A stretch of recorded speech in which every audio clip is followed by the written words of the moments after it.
Problem आता है, इसमें से एक क्वेश्चन आता है। इसमें सबसे पहले हम पीरियोडिक टेबल का जो मैं आपसे शेयर कर रहा हूँ, ये आपको लर्न होना चाहिए, आइडिया होना चाहिए इसका। ये जो आज के टाइम हम देखते हैं, ये मॉडर्न पीरियोडिक टेबल है। इस मॉडर्न पीरियोडिक टेबल के अंदर ये एलिमेंट्स अरेंज किए हुए हैं। तो इसमें देखोगे कि आपको जो वर्टिकल कॉलम होते हैं, वर्टिकल कॉलम न्यू रिसेंट के अकॉर्डिंग हमारे पास 18 वर्टिकल कॉलम है, जिसको हम ग्रुप बोलते हैं।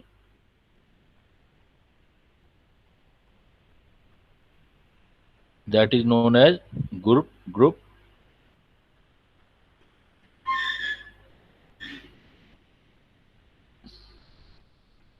तो अभी देखेंगे हमारे पास 18 ग्रुप हैं, जिसकी काउंटिंग 1 टू 18 डायरेक्ट है। रिसेंटली जो है वो ऐसे 1 टू 18 ग्रुप है। लेकिन अगर आप ओल्ड स्कीम में देखेंगे, उसका भी यूज होता है कई बार। ओल्ड स्कीम में हमारे पास 16 ग्रुप थे, और इन ग्रुप को हमने डिवाइड जो किया था 1A से लेकर के 7A तक। फिर आपका एक ग्रुप हमने जो किया था वो 0 ग्रुप किया था। फिर सेकंड ए, और सेकंड ए भी ऐसे किया था। पहले हमने थर्ड ए से लेकर के 8 तक, और फिर first B and second B. जो 8th ग्रुप था वो काफी बड़ा ग्रुप था, जिसमें आज का जो है 8, 9, 10 तीनों ग्रुप रखे गए थे। इसलिए 8, 9, 10 तीन मिला के एक हुआ। तो आज के हिसाब से देखें तो 1 टू 18 ग्रुप है। लेकिन हम ओल्ड स्कीम के अकॉर्डिंग देखें, देन हमारे पास टोटल, जो रोमन लैंग्वेज के अकॉर्डिंग देखें, तो टोटल हमारे पास 16 ग्रुप आएंगे। इसमें देखो आप, ये मैंने यहां पर शो कर रखा है आपके पास। ये देखो, हमें ये तो इजी स्कीम है, 1 से लेके 18 तक सीधा ही 1 2 3 4 5 6 8 9 10 11 12 13 14 15 से 18 तक।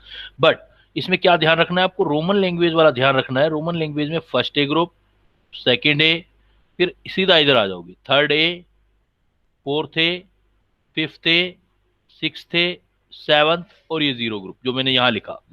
पहले मैंने यहाँ लिखा था फर्स्ट ए से लेके 7th ए ग्रुप और 0 ग्रुप। और फिर देखो जो बी वाले हैं वो यहाँ से, ये देखो मैंने यहाँ पर मैंने थर्ड, ये बी करना है, थर्ड बी से 8 तक।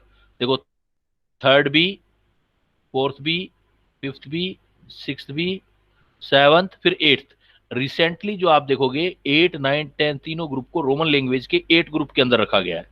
और फिर देखो वापस first B and second B group जो है हमारे रखे गए हैं। इस टोटल में यहां पर आपका देखो, जो फर्स्ट ग्रुप है इसमें एल्कली मेटल है, लिथियम, सोडियम। जनरली याद होता है, याद करने का तरीका भी ये है, lithium, sodium, potassium, rubidium, caesium, francium. इधर जो है बेरिलियम, मैग्नीशियम, कैल्शियम, स्ट्रांशियम, बेरियम और रेडियम। फिर इधर आ जाते हो पी ब्लॉक में आप, फिर बोरोन वाली family, boron, aluminium, gallium, indium, thallium, जैसे carbon, silicon, germanium, tin, lead, nitrogen, phosphorus, arsenic, antimony, bismuth, ये oxygen, sulphur, selenium, tellurium, polonium, ये आपको याद करना है। फ्लोरीन, क्लोरीन, ब्रोमीन, आयोडीन, ये आपको याद करना है, किया भी होगा, 11th 12th में पढ़ा है तो कुछ याद किया होगा। और ये जो आपका है यहाँ पे, जहां से पोटेशियम लिया है, यहां से थर्ड बी से लेके सेकंड बी तक 10 एलिमेंट फिर आ रहे हैं। ये 10 इधर, 10 इधर, 10 इधर। ये scandium, titanium, vanadium, chromium, manganese, iron, cobalt, nickel, copper, zinc. उसके नीचे फिर ये एलिमेंट आ रहे हैं आपके पास। तो इनमें क्या है कि जितने भी आप देखोगे एलिमेंट, जितना भी आपके पास एलिमेंट है, उन एलिमेंट को हम फिर आगे क्लासिफाई करते हैं कुछ ग्रुप के फॉर्म में। जैसे जो आपको फर्स्ट और सेकंड वाला ग्रुप देखोगे तो इसको हम बोलेंगे एस ब्लॉक एलिमेंट। ये वाला जो है वो एस ब्लॉक एलिमेंट है, इसको हम बोलते हैं S block element. Because electronic configuration जब हम लिखते हैं तो इलेक्ट्रॉनिक कॉन्फ़िगरेशन लिखने पर लास्ट इलेक्ट्रॉन एस में आता है, दैट्स वाई इसको हम बोलते हैं एस ब्लॉक एलिमेंट। और इधर वाले जो हैं, जो ग्रुप नंबर 13 से लेकर के आप 18 तक देखोगे, ये हमारे पी ब्लॉक एलिमेंट, इनको हम पी ब्लॉक एलिमेंट बोलते हैं। और इनके बीच में जो थर्ड बी से लेके 11th बी तक आते हैं, इनको हम बोलते हैं D block element, D block element. और थर्ड बी में इधर देखो आप, लेंथेनम के बाद यही जगह यही है, लेकिन यहां रखेंगे तो पीरियोडिक टेबल मिस हो जाएगा। इधर 14 एलिमेंट्स होते हैं जिनको हम बोलते हैं लेंथेनाइड्स, और इस सिक्स्थ वाले ग्रुप में और सेवंथ वाले ग्रुप में भी 14 एलिमेंट होते हैं जिसको हम बोलते हैं एक्टिनाइड्स। तो लेंथेनाइड, एक्टिनाइड्स। तो पहला ही पॉइंट यहां से हम स्टार्ट करने जा रहे हैं, जिस तरह की प्रॉब्लम हमारे पास आएंगी। तो पहला हम इनको बोलते हैं कि आप S block, p block, d block जो या एफ ब्लॉक जो डिसाइड करते हो, वो last electron on the basis of electronic configuration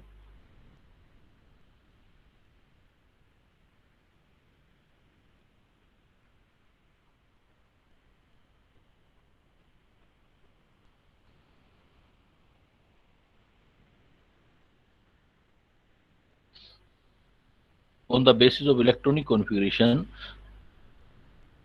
last electron enter in s orbital। Last electron जो आप इलेक्ट्रॉनिक कॉन्फ़िगरेशन बनाओगे तो लास्ट इलेक्ट्रॉन एंटर किस में कर रहा है, देखोगे एस में जा रहा है, पी ब्लॉक में जा रहा है, डी में जा रहा है, ऑर्बिटल कह दो, लास्ट इलेक्ट्रॉन पहले ऑर्बिटल कर लो, डी ऑर्बिटल में जा रहा है या एफ ऑर्बिटल में जा रहा है। जिस ऑर्बिटल में लास्ट इलेक्ट्रॉन जाएगा उसको उसी का ब्लॉक माना जाएगा। जैसे एस ऑर्बिटल है तो इसको हम एस ब्लॉक बोलेंगे, पी वाले को पी ब्लॉक, डी वाले को डी ब्लॉक एलिमेंट्स, और एफ वाले को एफ ब्लॉक एलिमेंट। जिसमें लास्ट इलेक्ट्रॉन एंटर करेगा उसी का हम ब्लॉक बोलेंगे। तो इस बेस पर क्या होता है कि आपका प्रॉब्लम जो आता है वो ऐसे आता है, कोई इलेक्ट्रॉनिक कॉन्फ़िगरेशन गिवन होता है और आपसे पूछा जाता है कि भाई ये एटॉमिक नंबर है, बताओ इसका ग्रुप क्या होगा और पीरियड क्या होगा।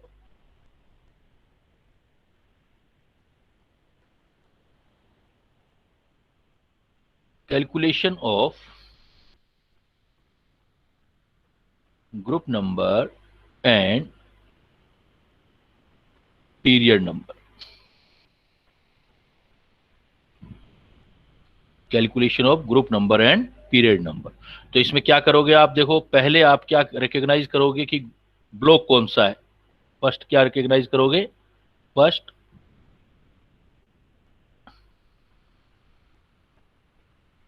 Recognise block. अब ब्लॉक करोगे तो आपको मैंने बताया है कि ब्लॉक पता लग गया, सपोज आपको आपके पास आ गया एस ब्लॉक, एस ब्लॉक आ गया तो एस ब्लॉक का जो ग्रुप होगा, पीरियड तो हमेशा क्या होगा, period number of last shell. अब लास्ट शेल लेना है, लास्ट जो है मेन शेल लेना है, जो आपका लास्ट शेल आएगा वो हमेशा पीरियड होगा। और अगर एस ब्लॉक आ गया तो ग्रुप, ये तो सब जगह ही लगा दो, पीरियड में कोई ऐसा नहीं है। पीरियड जब भी देखोगे कौन से वाले पीरियड से बिलोंग कर रहा है, आप इलेक्ट्रॉनिक कॉन्फ़िगरेशन लिखें and let's see the last shell, जो भी लास्ट शेल का नंबर होगा वो आपका पीरियड होगा। बट ग्रुप देखने के लिए आपको ब्लॉक देखना पड़ेगा। फर्स्ट रिकॉग्नाइज ब्लॉक, सपोज आपके पास आया एस ब्लॉक, तो ग्रुप नंबर जो होगा आपका एस ब्लॉक में, group number is equal to number of electron in valence shell. Valence मतलब आउटर मोस्ट शेल। जितने भी आउटर मोस्ट शेल में इलेक्ट्रॉन आ जाएंगे वो उसका ग्रुप नंबर होगा। वन थिंग मोर, देखो कोई भी एटम होता है तो उसका ये न्यूक्लियस है, सपोज इसको मैंने बोला न्यूक्लियस, ये नॉलेज क्लाउड के लिए। जो बिल्कुल लास्ट वाला शेल होगा, जो आपका लास्ट शेल होगा, उसको बोलेंगे हम valence shell. Last shell valence shell, इसको सपोज एन से लिख देते हैं। उसके जो अंदर वाला शेल होगा वो सेकंड लास्ट शेल होगा, second last shell. Second last shell जो होता है उसको बोलते हैं पेनल्टीमेट शेल।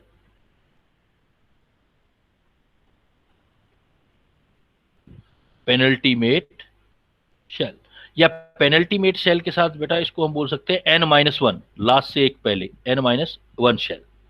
और जो इससे अंदर वाला कोई शेल होता है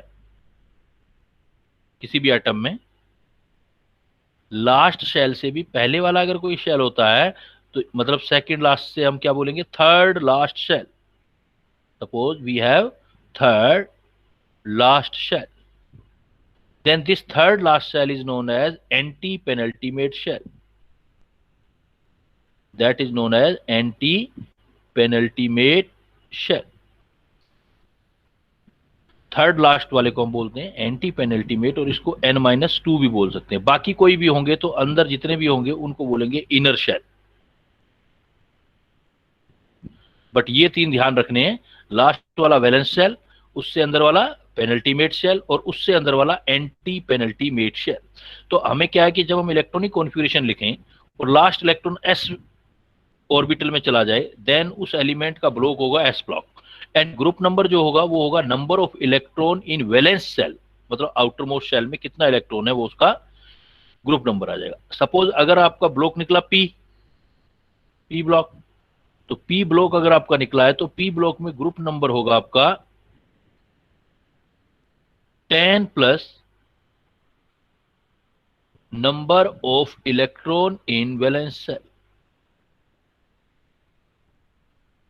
10 ऐड कर दोगे, number of electron in valence shell में आप 10 ऐड कर दोगे। सपोज आपके पास ब्लॉक निकला डी, लास्ट इलेक्ट्रॉन एंटर गया डी के अंदर, सपोज डी ब्लॉक। अगर सपोज हमारे पास डी ब्लॉक आया तो group number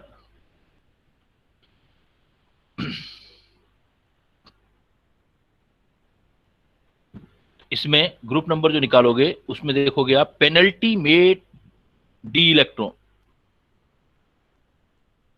penalty made D electron, मतलब जो आपका सेकंड लास्ट सेल है, सेकंड लास्ट सेल को पेनल्टीमेट शेल बोलोगे, उसमें सिर्फ डी इलेक्ट्रॉन काउंट करने प्लस वैलेंस इलेक्ट्रॉन, बाहर वाले इलेक्ट्रॉन देखने। पेनल्टी में D electron plus valence electron. अगर आपका निकलता है एफ ब्लॉक, तो एफ ब्लॉक का ग्रुप हमेशा, याद रखना, ग्रुप हमेशा थर्ड होगा, ग्रुप हमेशा थर्ड होगा। रोमन में आ जाए तो थर्ड बी, वैसे आपका third group F block element कभी भी आ जाए तो कुछ सोचने की जरूरत नहीं है, एफ ब्लॉक में आपका ग्रुप थर्ड आएगा। बाकियों के लिए आप ये कैलकुलेशन यूज कर सकते हो। तो I am coming on this point कि अगर आपका कभी भी एफ ब्लॉक हो तो पहले इसको क्लियर करो। तो एफ ब्लॉक जो आपका आएगा, F block element, F block element जो एक्चुअली आपके हैं वो एक तो लेंथेनम के बाद जितने 14 इलेक्ट्रॉन आएंगे, लेंथेनम के बाद वाले 14 इलेक्ट्रॉन, लेंथेनम के बाद वाले 14, ये सीरियम से लेके लुटीशियम तक 14 होते हैं, जिसका एटॉमिक नंबर लेंथेनम का 57 होता है, इसलिए ये 58 से 71 के 14 इलेक्ट्रॉन होंगे। तो एटॉमिक नंबर अगर अब बेटा आप देख लो 58 से 71 तक कोई भी एटॉमिक नंबर देख लो, तो आपने ब्लॉक में जो ग्रुप नंबर देना है वो थर्ड ही देना है। लेकिन लेंथेनम का जो पीरियड होगा वो आप लिख के देखोगे तो पीरियड 6 आएगा, पीरियड 6, लेकिन ग्रुप नंबर ऑलवेज 3। और एक आएगा आपका एक्टिनियम, एक्टिनियम मतलब 89 के बाद, 89 के बाद आएगा 90 से, ये आप थोरियम से लोगे, थोरियम से लॉरेंशियम तक लोगे आप, तो ये जो आएगा आपका 90 से लेके 103 एटॉमिक नंबर तक आएगा, इसका पीरियड नंबर होगा 7।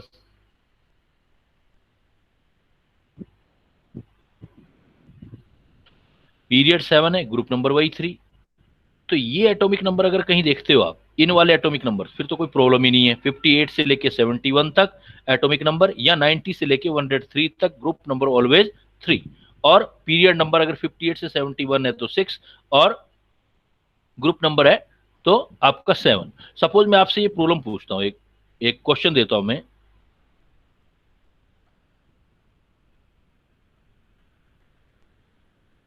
Where is the place of F block element?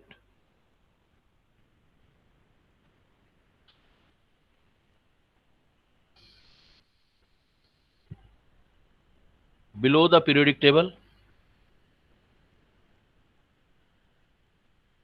या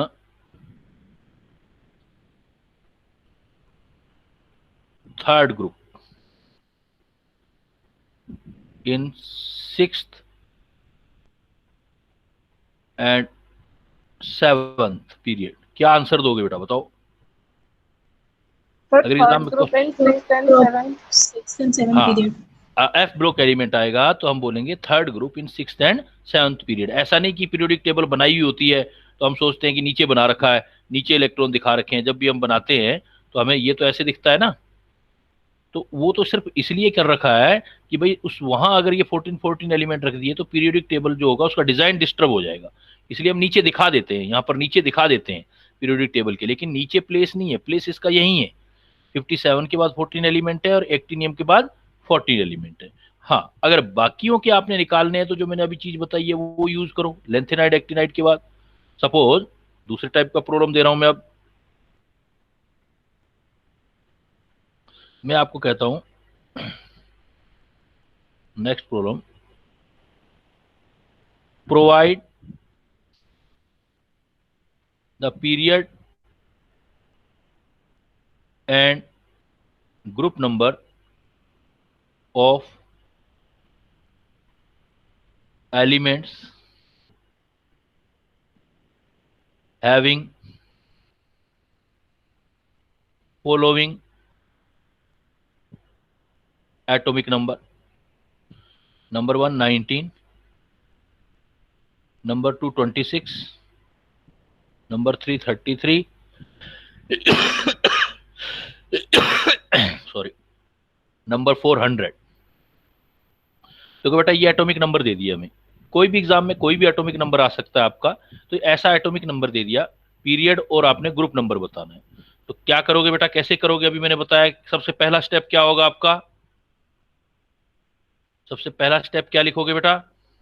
electronic configuration. Electronic configuration, atomic number suppose आपने 19 इलेक्ट्रॉनिक कॉन्फ़िगरेशन बनाना है तो कैसे लिखोगे? 1s2, 2s2, 2p6, 3s2, 3p6, इसके बाद 3d आता है, लेकिन पहला इलेक्ट्रॉन आपने भरना होगा s में, फिर आओगे d में, तो 4s1। तो कितना इलेक्ट्रॉन हो गया? 2 2 4 10 12 18 19। तो लास्ट इलेक्ट्रॉन देखो कहां गया, ये रहा लास्ट इलेक्ट्रॉन। लास्ट इलेक्ट्रॉन कहां एंटर कर रहा है? एस में। तो इसका मतलब कौन सा एलिमेंट हुआ ये हमारे पास? S block element. S block element के लिए देखो पीरियड निकालना है, तो पीरियड क्या होगा? जो लास्ट शेल है, देखो लास्ट 4 नंबर शेल है, पीरियड आ गया 4। और ग्रुप नंबर निकालना है बेटा, निकालो ग्रुप नंबर क्या आएगा? क्या बताया था एस ब्लॉक में? Number of electron in last shell, last shell 4th number है, ये रहा लास्ट शेल, तो यही 1, तो ग्रुप नंबर 1 आ गया। Period number 4, group number 1। Again देखो, फिर मैंने दिया आपको 26 atomic number, write down the electronic configuration again: 1s2, 2s2, 2p6, 3s2, 3p6, 3d से पहले 4s में इलेक्ट्रॉन फिल करोगे, 4s2, 4s2 के बाद वापस d में आओगे तो 6 इलेक्ट्रॉन इसमें आएंगे, तो लास्ट इलेक्ट्रॉन यहां है आपकी बार। देखो तो लास्ट इलेक्ट्रॉन कौन से ऑर्बिटल में गया है इस बार? लास्ट इलेक्ट्रॉन बेटा किस में गया है? डी में। तो इसका मतलब कौन सा एलिमेंट हो गया ये? It means it belong to the d block, d block element. और डी ब्लॉक एलिमेंट का फार्मूला देखो मैंने क्या बताया आपको, ऊपर देखो, ये फार्मूला एक बार याद कर लोगे तो फिर किसी का भी लिख लोगे। ये देखो क्या, ये देखो पेनल्टी मेट डी ब्लॉक में क्या बताया मैंने? Penultimate d electron plus valence electron. Penultimate का मतलब क्या होता है? पेनल्टी मेट मतलब सेकंड लास्ट सेल वाला, second last shell, second last shell के डी इलेक्ट्रॉन लेने हैं सिर्फ आपने। तो देखो अगर मैं इलेक्ट्रॉनिक कॉन्फ़िगरेशन लिखूं, लास्ट इलेक्ट्रॉन तो यहां गया, लेकिन लास्ट शेल कौन सा? इधर देखो आप, लास्ट शेल तो ये रहा, लास्ट शेल तो 4s वाला। अब इसको बोलूंगा लास्ट शेल में, लास्ट शेल अलग बात होती है, इलेक्ट्रॉन अलग बात होती है, तो लास्ट शेल तो ये हो गया। और ये जो ये 4 नंबर शेल और इससे अंदर ये 3, ये देखो आप, ये आपका पेनल्टीमेट शेल आ गया। और पेनल्टीमेट शेल में कौन से इलेक्ट्रॉन लेने हैं सिर्फ आपको? D electron. ये आगे पेनल्टी में डी इलेक्ट्रॉन। तो अब हमारे पास देखो पीरियड आ गया, जो लास्ट शेल का नंबर होगा वो पीरियड होगा 4। ग्रुप नंबर निकालो, ग्रुप नंबर लास्ट पेनल्टी में डी इलेक्ट्रॉन, तो ये 6 उठाऊंगा मैं, सिर्फ मुझे जो लेने पड़ेंगे ये डी वाले इलेक्ट्रॉन और बाहर वाले इलेक्ट्रॉन, तो 6 + 2 8। तो इसका मतलब मेरे पास जो है इसका ग्रुप नंबर जो आ गया 8 आ गया, 26 वाले का ग्रुप नंबर 8। ऐसे ही सपोज मैंने 33 लिया, वही प्रोसेस सेम, 33 वाला। अब मैंने 33 लिया, अब 33 लिया तो 33 में देखो इलेक्ट्रॉनिक कॉन्फ़िगरेशन लिखोगे again 1s2 2s2 2p6 3s2 3p6 3d से पहले 4s में इलेक्ट्रॉन करेंगे, तो कितना हो गया 2 2 4 10 12 18 20 20 के बाद 10 इसमें आ गए 30, फिर 4p में आ गए हम 3 आ गए। तो लास्ट इलेक्ट्रॉन देखो ये रहा लास्ट, इस बार लास्ट इलेक्ट्रॉन p में गया है, इसलिए p ब्लॉक एलिमेंट है बेटा। p ब्लॉक एलिमेंट में देखो पीरियड नंबर वापस जो लास्ट सेल होगा 4। ग्रुप नंबर कैसे निकालोगे p में, देखो ग्रुप नंबर क्या तरीका बताया था, अगर p है तो कैसे देखोगे 10 प्लस आउटर मोस्ट 10 प्लस, तो ये ऊपर वाले जो हमने फार्मूले किए हैं वो हमारे क्वेश्चन सॉल्विंग में हेल्प करेंगे। देखो ये पी ब्लॉक अगर हमें पता लग गया तो 10 plus number of electron in valence shell, 10 में ऐड करने वैलेंस सेल। तो वापस चलते हैं, बताओ बेटा अब कितना आ गया, देखो ग्रुप नंबर इस वाले में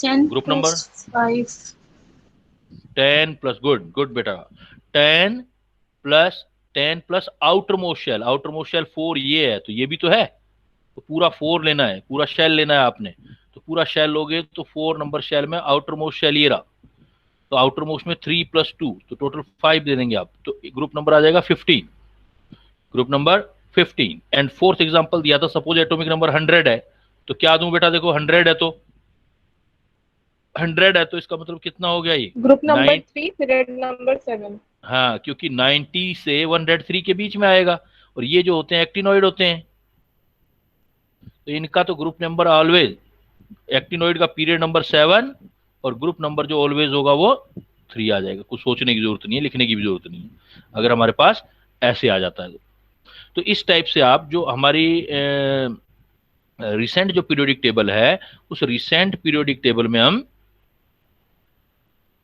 ग्रुप नंबर या पीरियड नंबर कोई भी एटॉमिक नंबर आ जाए तो हम कैलकुलेट कर सकते हैं। फिर अगेन आता है, क्योंकि थ्योरेटिकल चैप्टर है, इजी सा चैप्टर है, चीजें सिर्फ समझनी है एक बार और याद करनी है। तो अगेन देखो इन ग्रुप के जो हमने नाम दिए हैं वो याद करने हैं हमको।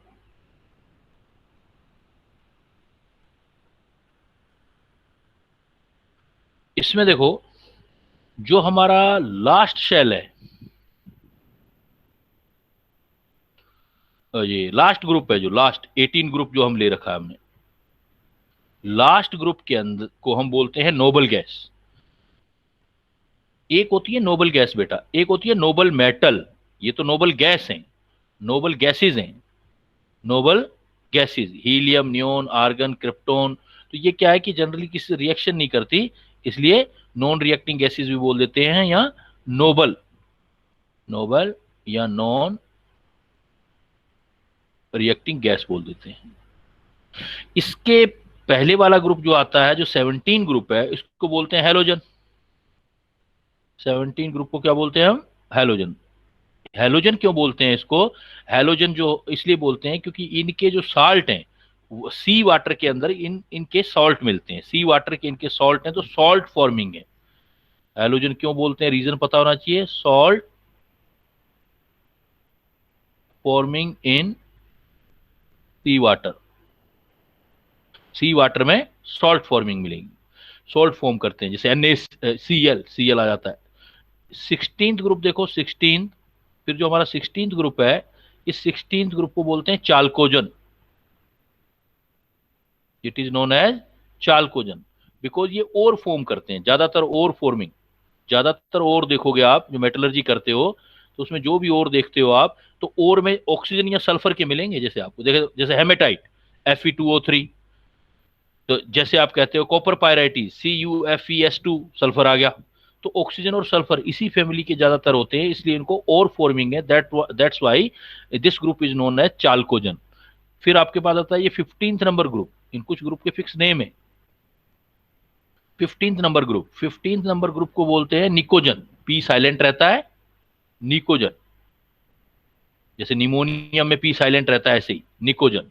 तो जो निकोजन इनको क्यों बोलते हैं, बिकॉज ये सफोकेशन क्रिएट करते हैं, सफोकेटिंग एजेंट है, सफोकेटिंग एजेंट, ये सफोकेशन क्रिएट करते हैं।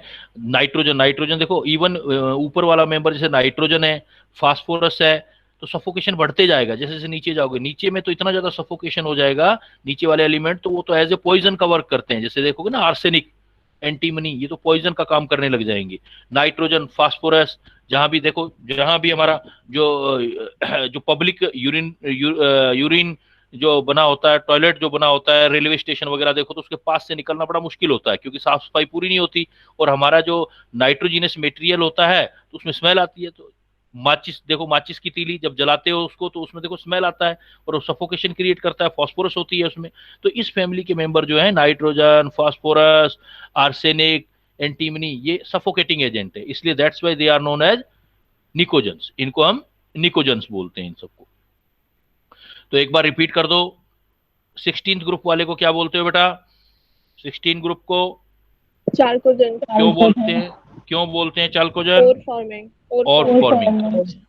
हेलोजन कौन सा ग्रुप है halogen? 17th group. 17th group. और निकोजन कौन सा है? 15th group. 15th group. Clear? और इधर आ जाओ आप, इधर जो आपका एस ब्लॉक में है जो फर्स्ट और सेकंड ग्रुप, इस फर्स्ट और सेकंड ग्रुप में भी जो फर्स्ट ग्रुप है उसको बोलते हैं alkali metal.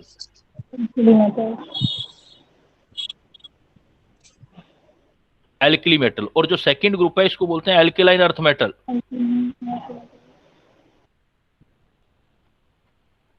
Alkaline earth metal except beryllium, because इनके एक तो अर्थ में मिलते हैं ये, और दूसरा अगर इनका सॉल्यूशन बनाते हैं तो वो काफी एल्कली हो जाता है, बेसिक सॉल्यूशन हो जाते हैं वाटर के अंदर, एक्वस सॉल्यूशन बेसिक होते हैं, दैट्स वाई इनको हम बोलते हैं एल्कली मेटल।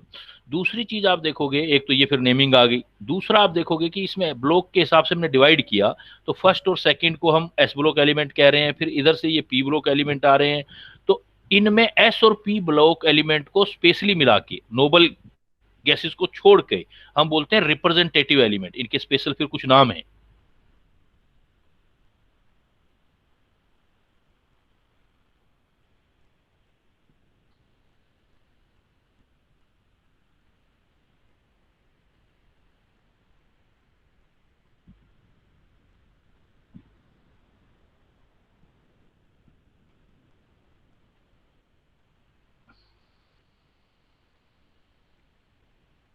सपोज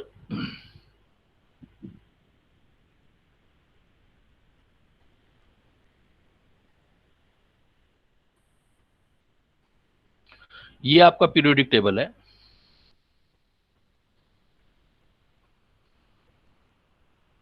ये आपका पीरियोडिक टेबल। तो इस पीरियोडिक टेबल में यहां एस ब्लॉक है, एस ब्लॉक के एलिमेंट है, और यहां पर पी ब्लॉक के एलिमेंट।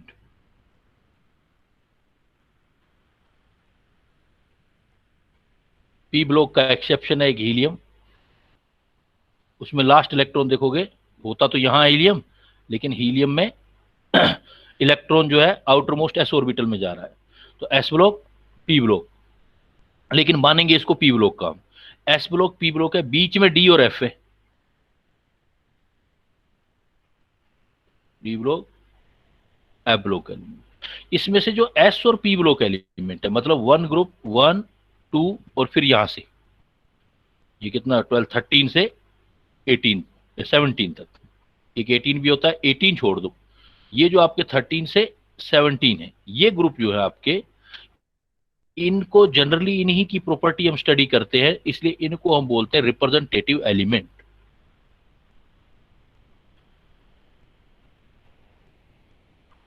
Representative element. तो रिप्रेजेंटेटिव एलिमेंट आपके s block, p block except 18 group है। नोबल गैसेस कंसिडर नहीं करते, बाकी को हम बोलते हैं रिप्रेजेंटेटिव एलिमेंट्स। इधर जो हम देखते हैं जो डी ब्लॉक है, डी ब्लॉक में को बोलते हैं ट्रांजिशनल एलिमेंट।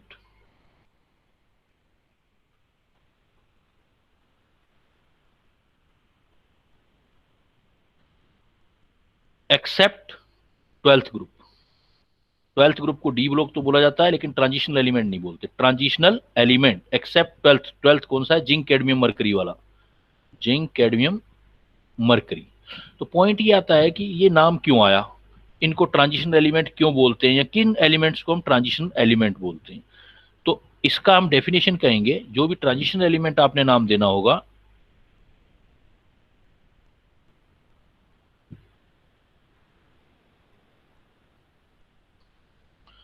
वो दोगे those D block element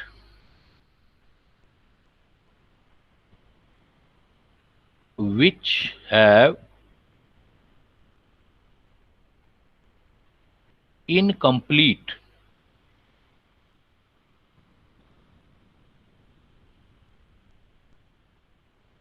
penultimate d orbital in their any stable oxidation state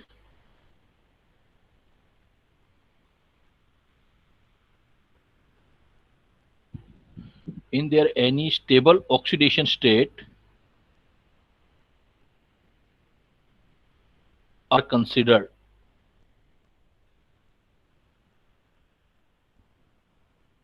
as transitional element।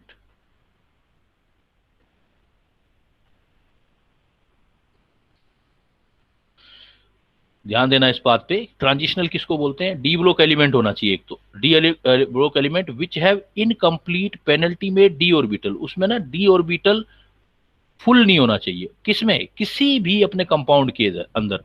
Oxidation state का मतलब है जब भी जो कोई भी अपना कंपाउंड बनाएगा उसके अंदर उसका स्टेबल कंपाउंड जो ऑक्सीडेशन स्टेट है उसमें डी ऑर्बिटल फुल नहीं होना चाहिए। जैसे एज एग्जांपल आप अगर जिंक के कोई भी एग्जांपल देख लो, जिंक का कोई भी कंपाउंड देखो, जैसे ZnCl2, तो ZnCl2 है तो Zn का ऑक्सीडेशन स्टेट +2 आएगा, और Zn का +2 लिखूंगा तो किसी भी कंपाउंड में और कोई आएगा ही नहीं इसका। तो इलेक्ट्रॉनिक कॉन्फ़िगरेशन देखोगे तो उसमें 3d10 आ गया। 3d10 का मतलब ये फुलफिल्ड आ गया। जिसमें भी डी ऑर्बिटल ओनली फुलफिल्ड मिलते हैं, कोई भी ऐसा कंपाउंड नहीं मिला कि जिसमें ये पार्शियली फिल्ड डी मिला हो, तो इसलिए इसको हम ट्रांजिशन नहीं बोलेंगे, नॉन ट्रांजिशनल बोलेंगे, नॉट ट्रांजिशनल एलिमेंट।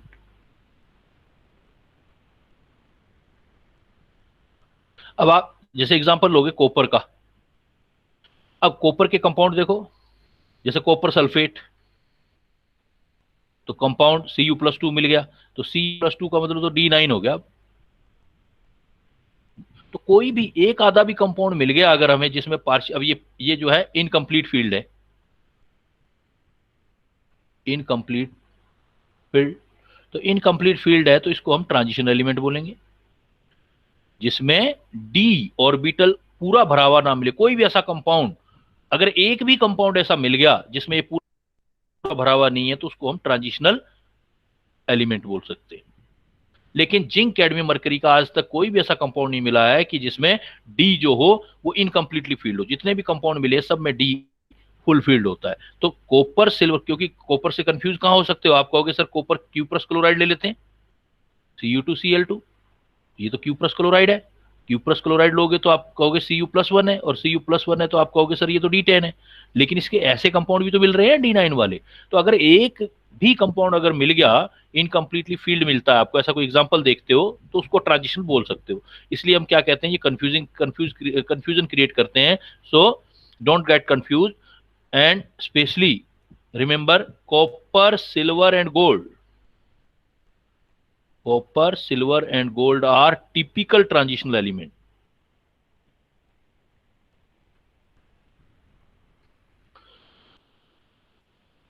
तो आप जितने भी डी ब्लॉक एलिमेंट है, डी एफ की बात नहीं कर रहे हम, डी को बोल रहे हैं, जितना भी डी ब्लॉक एलिमेंट है उन डी ब्लॉक एलिमेंट में सिर्फ 3 को छोड़ के, जिंक, कैडमियम और मरकरी को छोड़ के बाकी जितने भी हैं वो सारे आपके ट्रांजिशनल एलिमेंट हैं। और ट्रांजिशनल का रीजन क्या है इसको डी ब्लॉक का, कि इधर एस ब्लॉक है इधर पी ब्लॉक है, इनकी प्रॉपर्टी जो होती है एस और बी के बीच ट्रांजिस्ट करती है, मिडल में आती है। जैसे आईपी की वैल्यू देखेंगे तो आईपी वैल्यू देखोगे तो एस ब्लॉक है, एस ब्लॉक मेटल है, सॉफ्ट मेटल, इधर आप देखोगे सॉफ्ट मेटल है, इधर आपके पास हार्ड मेटल आ गई सारी, और इधर आपके पास देखोगे यहां पर आगे चल के ये जो होंगे नॉन मेटल आ गई। तो हमेशा क्या है कि जो बीच वाली मेटल है, जो हार्ड मेटल है, तो इनकी प्रॉपर्टी जो होगी, ऐसे चलोगे तो आईपी की वैल्यू इंक्रीज होगी, मतलब बीच वालों का आईपी इन दोनों के आईपी के मिडल का होता है। दैट्स वाई इनको हम ट्रांजिशन हो रहा है, ट्रांजिशन लो प्रॉपर्टी से हाई प्रॉपर्टी की तरफ जा रहे हैं, या हाई से लो, जो भी बोल लो। तो यहां तो आईपी की वैल्यू बात कर रहे हैं, तो ये प्रॉपर्टी तो लो से हाई की तरफ जा रही है। तो आपको ये आंसर देना, जैसे पिछले दिनों एक क्वेश्चन आ गया, अब क्वेश्चन तो अलग है लेकिन मैं यहां दे देता हूं। पिछले दिनों एक क्वेश्चन आया, मैंने किसी स्टूडेंट्स ने भेजा, तो ये क्वेश्चन था। अब आईपी के बारे में जानते हो इसलिए मैं आपसे पुट कर लेता हूं ये क्वेश्चन। ये ऐसे प्रॉब्लम आया,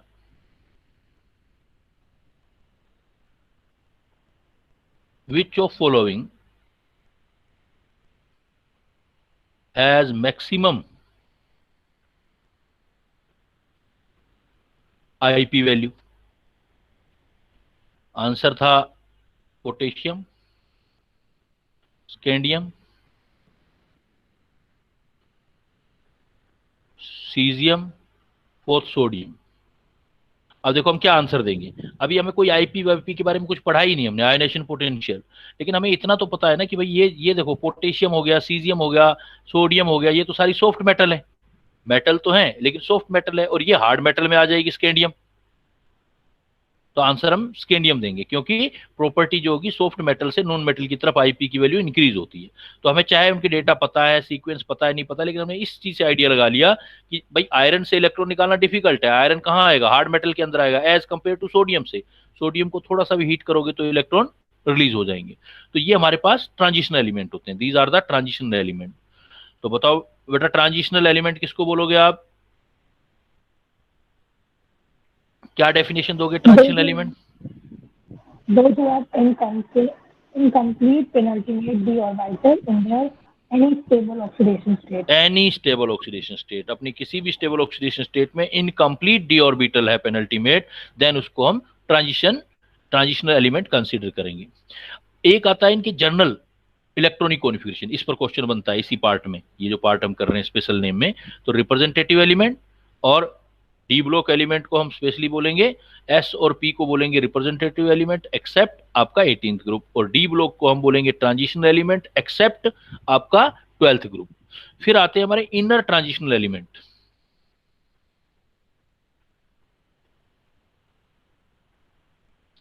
इनर ट्रांजिशनल एलिमेंट बोलते हैं हम एफ ब्लॉक को, बिकॉज ये ट्रांजिशनल के बीच में होते हैं। इनर ट्रांजिशनल एलिमेंट याद भी करवा दूंगा, जब डी ब्लॉक पढ़ाऊंगा, एफ ब्लॉक पढ़ाऊंगा तो सारे एलिमेंट याद करवा दूंगा उस टाइम आपको। इनर ट्रांजिशनल एलिमेंट, तो इनर ट्रांजिशनल एलिमेंट बोलते हैं एफ ब्लॉक एलिमेंट को। F block elements are considered as inner transitional element, and inner transitional element are 32 elements. एक आपके जो हैं लेंथेनाइड्स, लेंथेनाइड को हम बोलते हैं rare earth metal,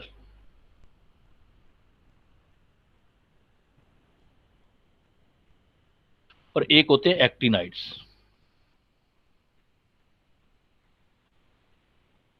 rare earth metal lanthanides को बोलते हैं, एक्टिनाइड्स को नहीं। ये जो होते हैं लेंथेनम को छोड़ के, लेंथेनम के बाद 14 एलिमेंट आते हैं, अभी बात की हमने, लेंथेनम का एटॉमिक नंबर 57 होता है। इसके बाद जो आते हैं लेंथेनाइड में लेंथेनम इंक्लूड नहीं है, इसके बाद वाले सीरियम से लेके लुटीशियम तक 50 एटॉमिक नंबर डज मैटर, ये याद करना ज्यादा जरूरी है। 58 से लेके 71 तक, नाम से ज्यादा आपको एटॉमिक नंबर ध्यान होना चाहिए, 58 से लेके 70 तक। और एक्टिनाइड सीलू से याद रखो, सीलू, सीरियम से लुटीशियम 58 से 71, एक्टिनाइड एक्टिनाइड जो है एक्टिनियम इंक्लूड नहीं है, उसके बाद वाले 14 एलिमेंट है। तो इसके बाद वाले जो है वो 90 से लेके 103 तक, लोरेंशियम, थोरियम से थालोर, थालोर से याद रखो, lawrencium L R, T H L R, 90 से 103 तक ये। लेकिन इनमें ध्यान रखना, इनर ट्रांजिशन एलिमेंट में ये नहीं है, ये इंक्लूड नहीं है। नाम से लगता है जैसे लेंथेनाइड, लेंथेनम भी आएगा, लेंथेनम के बाद वाले एलिमेंट से, तो इनको ये स्पेशल नाम हम दे सकते हैं। दूसरा आपका जो थर्ड, ये आपका देखो इस पीरियोडिक टेबल में आप देखोगे, फर्स्ट जो पीरियड होता है आपका, उसमें हाइड्रोजन और हीलियम होते हैं।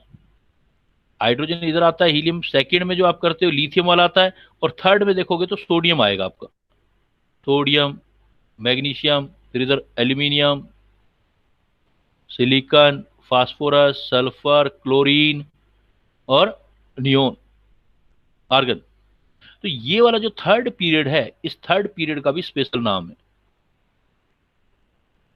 थर्ड पीरियड को बोलते हैं टिपिकल एलिमेंट।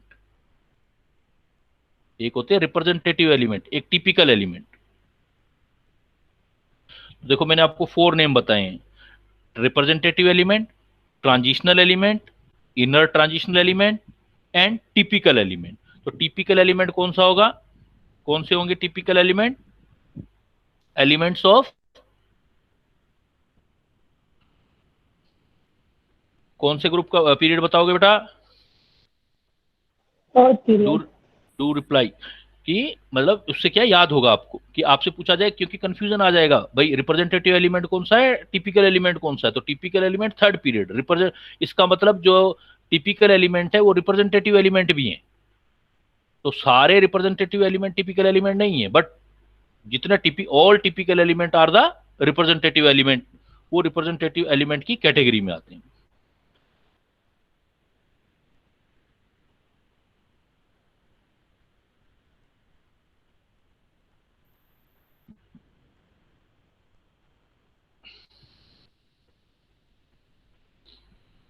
दूसरा देखो आप,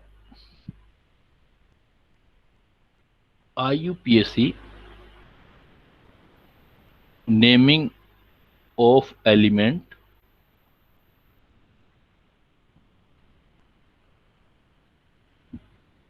हैविंग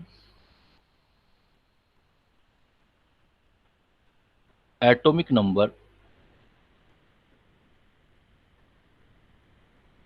ग्रेटर देन 99, जैसे 100, 100 से ऊपर कोई भी आ जाए, इवन 100 कह दो आप।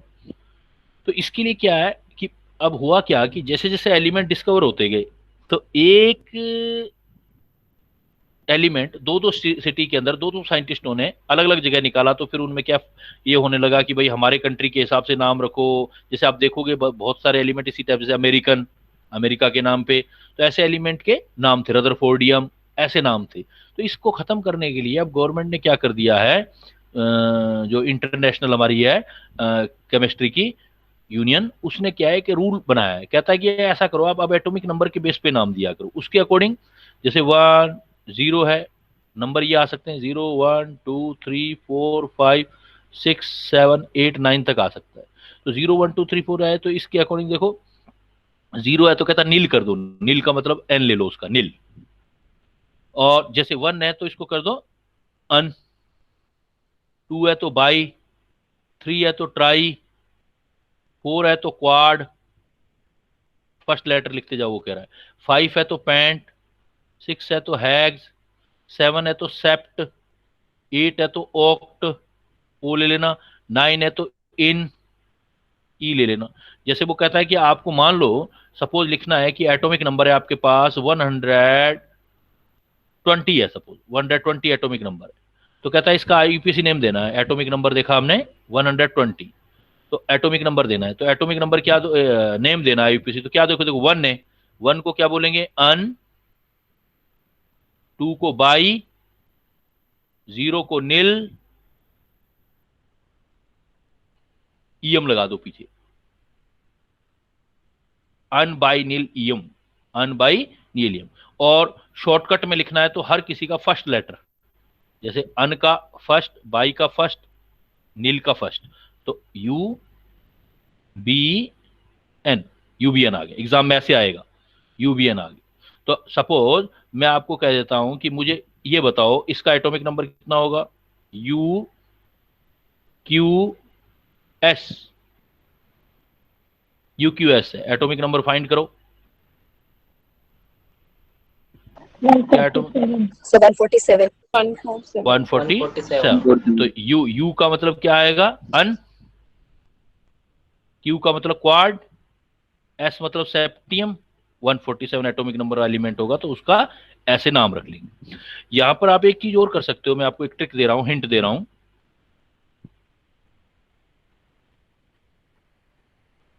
सपोज आपको 104 से लेके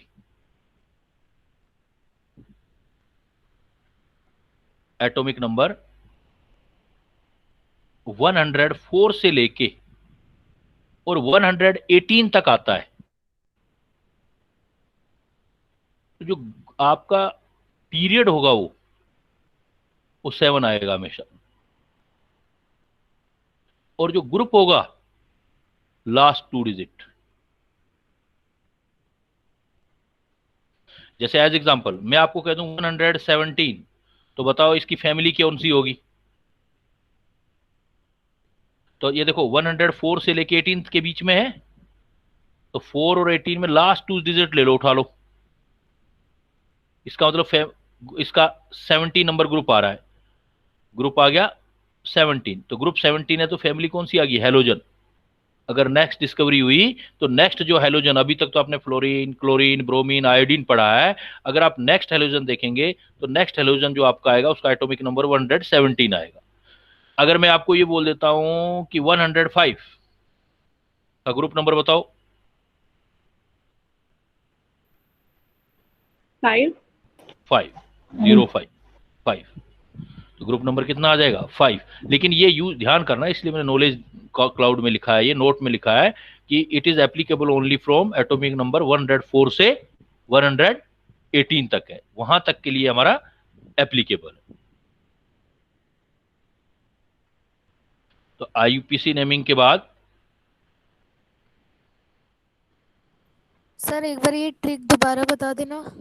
104 एटॉमिक नंबर से 118 एटॉमिक नंबर तक अगर कोई आता है तो उसके जो लास्ट 2 डिजिट होंगे, लास्ट 2 डिजिट, वो उसका ग्रुप नंबर होगा हमेशा। जैसे 118 एटॉमिक नंबर है तो लास्ट डिजिट क्या बन रहे हैं आपके, लास्ट डिजिट देखो क्या बन रहा है आपका, लास्ट 2 डिजिट क्या बन रहा है, 18। 18, तो ग्रुप नंबर 18 हो गया। जैसे 105 तो लास्ट 2 डिजिट क्या बन रहे हैं आपके, 055। 05, तो ग्रुप नंबर कौन सा बोलोगे, 5। 5, ग्रुप नंबर 5 आ जाएगा। क्लियर। Okay sir. नेक्स्ट फिर आता है आपका journal electronic configuration.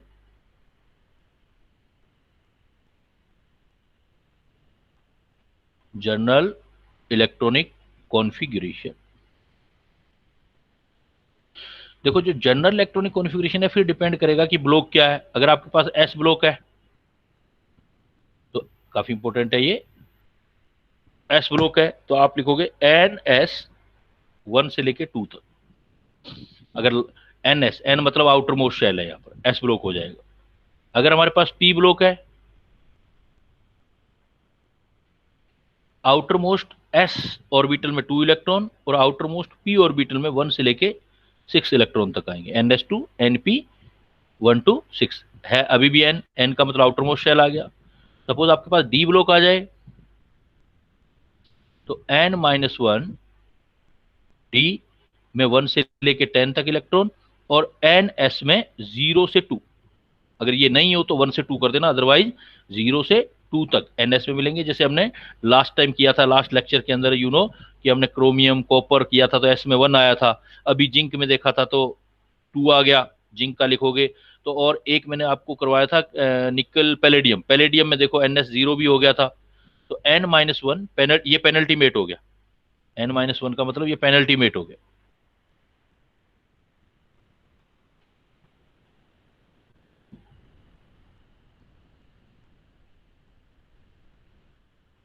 It is known as penultimate shell.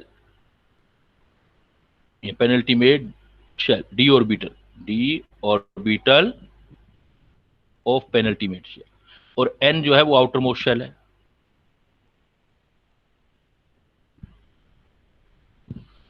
फिर आया आपका एफ ब्लॉक। अगर आप एफ ब्लॉक देखोगे तो एफ ब्लॉक के अंदर है n-2, एफ n-1, मतलब एंटी पेनल्टीमेट भी आ जाएगा, n-1d और ns2। तो n-d में 0 या 1 इलेक्ट्रॉन हो सकता है, या d 1 लिखा हो तब भी चलेगा। f में 1 से लेके 14 तक इलेक्ट्रॉन होंगे। तो यहां n-2 आ गया, तो ये आ जाएगा f orbital of antepenultimate shell.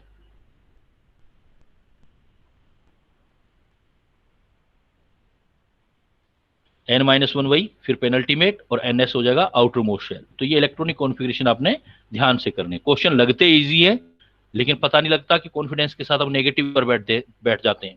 तो इसमें देखो ध्यान से देना होता है आंसर। जैसे सपोज मैं एक सिंपल सा क्वेश्चन पूछता हूं,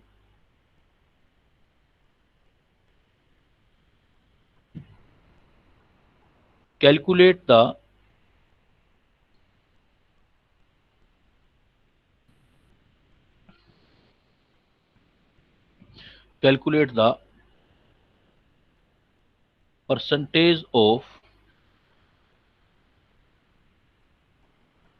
percentage of space occupied by electron in valence cell।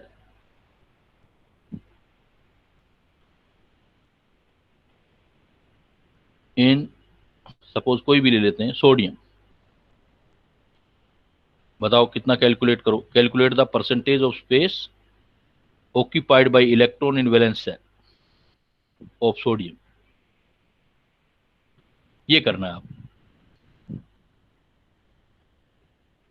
तो सबसे पहले बेटा आप लिखोगे इलेक्ट्रॉनिक कॉन्फ़िगरेशन, लिखोगे सोडियम का। You need to write the electronic configuration of sodium. Na, what is the atomic number? Atomic number is 11, 1s2। अब लिखने का तरीका देखो मेरा, 1s2 पहला है तो एक ही सेल आएगा, सेकंड लिखना है तो 2s और 2p बना दो, कभी मिस्टेक नहीं होगा। तो 1s2, 2s2, 2p6, 10 हो गए। अब थर्ड है, बस यहां जिसने इतना लिख दिया उससे गलती हो जाएगी, वो तो इसको हाफ फील्ड कर देगा, 50% कर देगा। बट यू नो, अगर हमारे पास थर्ड एस स्टार्ट हो गया है तो थर्ड तो 3 होंगे ना, 3s, 3p, 3d।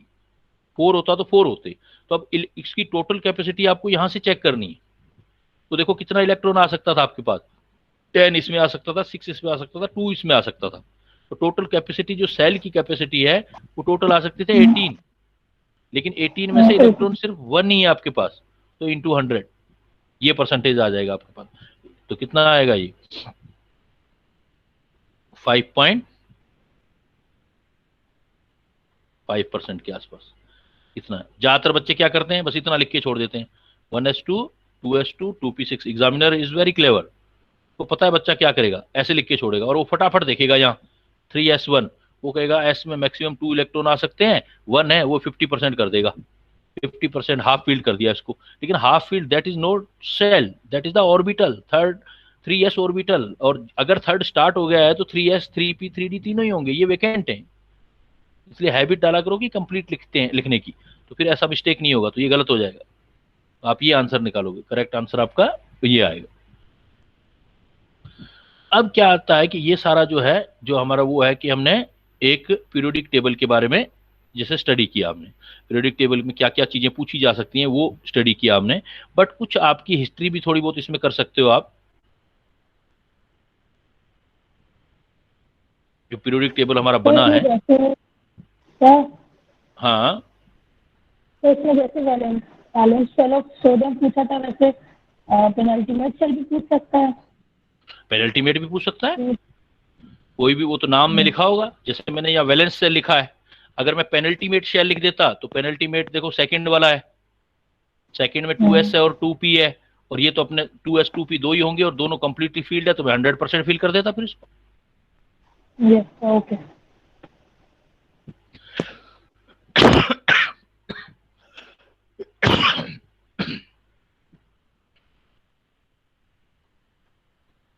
अब देखो कुछ इसका हिस्ट्री भी थोड़ा बहुत पूछ लेते हैं, तो हिस्ट्री का भी आइडिया हमें आना चाहिए।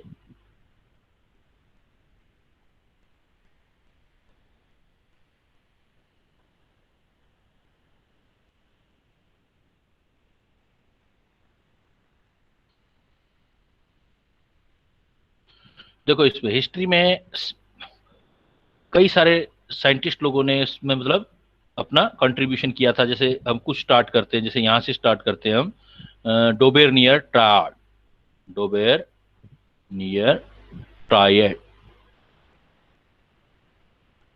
एक डोबेरनियर साइंटिस्ट था, उसने क्या किया, एलिमेंट को अरेंज किया। इसका जो बेस था उसने एलिमेंट्स अरेंज किए। Elements are arrange in increasing order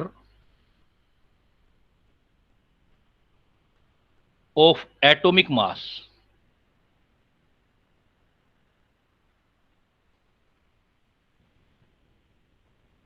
Elements are arranged in increasing order of atomic masses.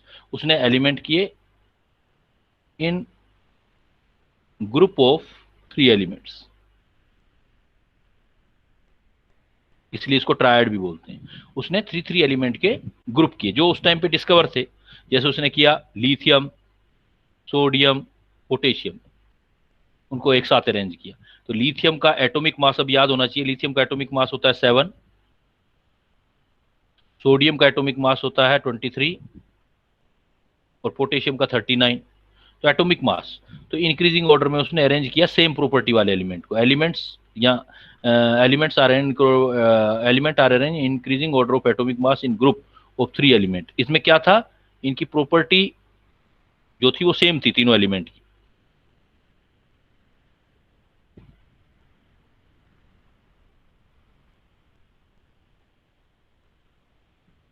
और दूसरी बात, specially chemical property, chemical property are similar, और फिजिकल प्रॉपर्टी में थोड़ा थोड़ा चेंज था। और जनरली जो फिजिकल प्रॉपर्टी है वो क्या है कि अगर इन तीनों को इंक्रीजिंग ऑर्डर में अरेंज करेंगे तो जो मिडल वाले की फिजिकल प्रॉपर्टी थी वो इन दोनों का एवरेज थी। फिजिकल प्रॉपर्टी जैसे आप आईपी कह दो और एटॉमिक मास कह दो, as atomic mass of middle element is average of other 2 element। जैसे उसने अपने टाइम पे लिथियम, सोडियम, पोटेशियम का एक ट्रायड बनाया। उसने बोला इन तीनों की प्रॉपर्टी सेम है, इनको इंक्रीजिंग ऑर्डर में करो। तो उसने कहा कैलकुलेट करके भी देखोगे, सपोज सोडियम है, सोडियम का एटॉमिक मास कैलकुलेट करो आप, इन दोनों का एवरेज आएगा। वो बोला कैसे, देखो इसका एवरेज मास है 7, इसका एटॉमिक मास है 39, एवरेज निकालो 39 और 46/2 मतलब 23 आ जाएगा। अप्रोक्स भी आ सकता है, उतना भी आ सकता है। तो lithium, sodium, potassium, chlorine, bromine, iodine रखे थे उसने, क्लोरीन, ब्रोमीन, आयोडीन, ऐसे कुछ ट्रायड उस टाइम पे डिस्कवर किए थे, क्लोरीन, ब्रोमीन, आयोडीन। इधर आपका जो है कैल्शियम, स्ट्रांशियम, बेरियम, इन 3 के एलिमेंट डिस्कवर किए थे। लेकिन जैसे जैसे एलिमेंट और डिस्कवर होते गए, जैसे यहाँ पता चला लिथियम, सोडियम, पोटेशियम, रुबिडियम आ गया, सीजियम आ गया, तो अपने आप ही ट्रायड वाला रूल ब्रेक हो गया। फिर आगे साइंटिस्ट आए, उन्होंने कहा नहीं इस हिसाब से काम नहीं चल रहा है। फिर उन्होंने दूसरा साइंटिस्ट आया, उसने एक एफर्ट किया, उसका नाम था न्यूलैंड।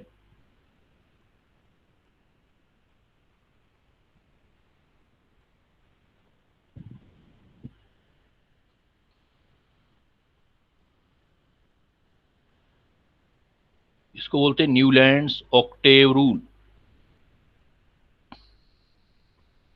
इसने भी क्या किया, न्यूलैंड ऑक्टेव, इसमें ऑक्ट मतलब 8 वाला कॉन्सेप्ट यूज किया। इसने कहा कि एलिमेंट, इसने भी वही बेस लिया। इसने बोला कि एलिमेंट्स को आप इंक्रीजिंग ऑर्डर में अरेंज करो, इंक्रीजिंग ऑर्डर में अरेंज करो आप एलिमेंट्स को, तो आप देखोगे कि हर एक जो, जैसे म्यूजिकल नोट्स होते हैं, जैसे सुर होते हैं, तो हर जो 8वां सुर होता है, 8th, वो पहले जैसा होता है। तो इसी टाइप से आप जब ऐसे अरेंज करोगे तो आपका जो 8th एलिमेंट आएगा उसकी प्रॉपर्टी फर्स्ट वन के जैसे होगी। तो उसने बोला न्यूलैंड इसको बोलते हैं, इसलिए न्यूलैंड ऑक्टेव रूल। उसने क्या बोला, इफ उसने मतलब 3-3 के ग्रुप बनाए, इसने थोड़ा और आगे बढ़ गया, इसने बोला if elements are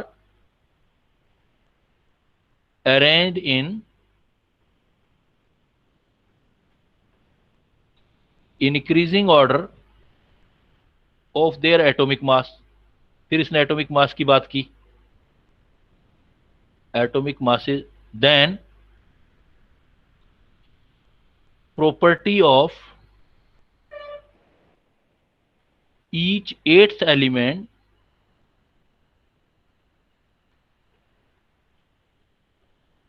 is similar to first one। तो उसने क्या किया, like musical notes, like musical notes, तो उसने करके भी दिखाया। उस टाइम पे जितने डिस्कवर थे एलिमेंट्स, तो उसने ऐसे देखा, उसने कहा देखो ये सपोज उस टाइम जो डिस्कवर थे वो मैं लिख रहा हूं, ये था lithium, beryllium, boron, carbon, nitrogen, oxygen, fluorine, ये डिस्कवर हो गए थे। और देखो एटॉमिक मास देखता हूं तो लिथियम का क्या है 7, बेरिलियम का 9, बोरोन का 11, कार्बन का 12, नाइट्रोजन का 14, ऑक्सीजन का 16, फ्लोरीन का 19। फिर इसके बाद उस टाइम पे नोबल गैसेस डिस्कवर नहीं हुई थी, उसके बाद सोडियम था, तो उसने कहा देखो ये 1 2 3 4 5 6 7 8 आ गया सोडियम, तो सोडियम की प्रॉपर्टी इससे मिलती जुलती होगी। फिर सोडियम, फिर उसने कहा देखो बेरिलियम की मैग्नीशियम से मिलेंगी, बेरिलियम, मैग्नीशियम, बोरोन के बाद magnesium, aluminium, silicon, phosphorus, sulphur, chlorine. कहता है ईच एट, इससे इसका एट ये आएगा, इसका एट ये होगा, इसका एट ये होगा। ये भी देखो एटॉमिक मास इंक्रीजिंग ऑर्डर में कह रहा है, जैसे सोडियम का 23 होता है, मैग्नीशियम का 24 होता है, एल्यूमिनियम का 27 होता है, सिलिकॉन का 28 होता है, फास्फोरस का 31, सल्फर का 32, क्लोरीन का एवरेज 35.5 आता है। तो इनकी प्रॉपर्टी में सिमिलरिटी आती है। बट ये रूल भी आप खुद ही सोच रहे हो, देखो अपने आप ही टूट गया जब नोबल गैसेस की डिस्कवरी हुई, तो एट्थ बना ही नहीं, फिर तो 9th हो गया। ये नोबल गैसेज आई या और एलिमेंट आए, डी ब्लॉक और डिस्कवर हुए, तो फेल हो गया ये रूल भी आगे नहीं चल पाया। तो मेनली फिर क्या हुआ, यहां पर नोबल गैसेज जो था ये आपका सक्सेसफुल कब तक था, successful until noble gases are not discovered. तो ये भी जो है न्यूलैंड भी आगे वर्क नहीं कर पाया। इसी बेस पर सबसे बेस्ट एफर्ट आया इसके बाद मेंडलीव का। मेंडलीव ने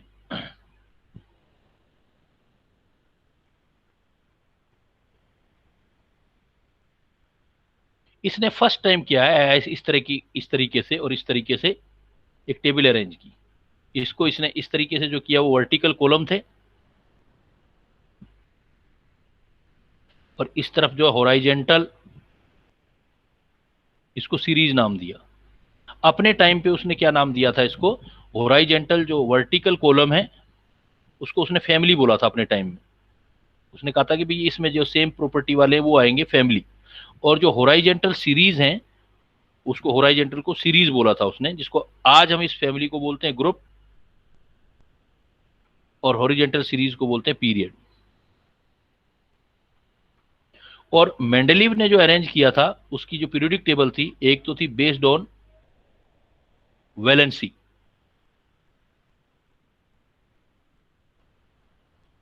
कि भाई किस किस पर कितना वैलेंसी, मतलब कितने बॉन्ड किसी के साथ बना सकता है, उसके हिसाब से बनाया था। इवन इसके अंदर जो था, जो ओरिजिनल मेंडलीव की जो टेबल थी, वो उसमें कंपाउंड भी इंक्लूड थे, contain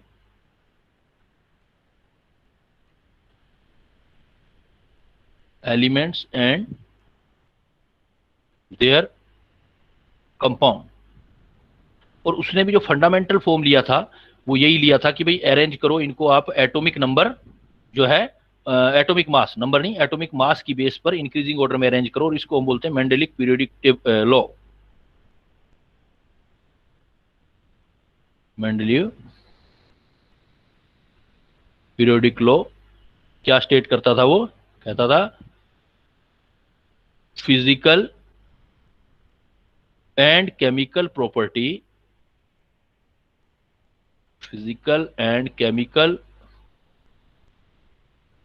property of the elements are the periodic function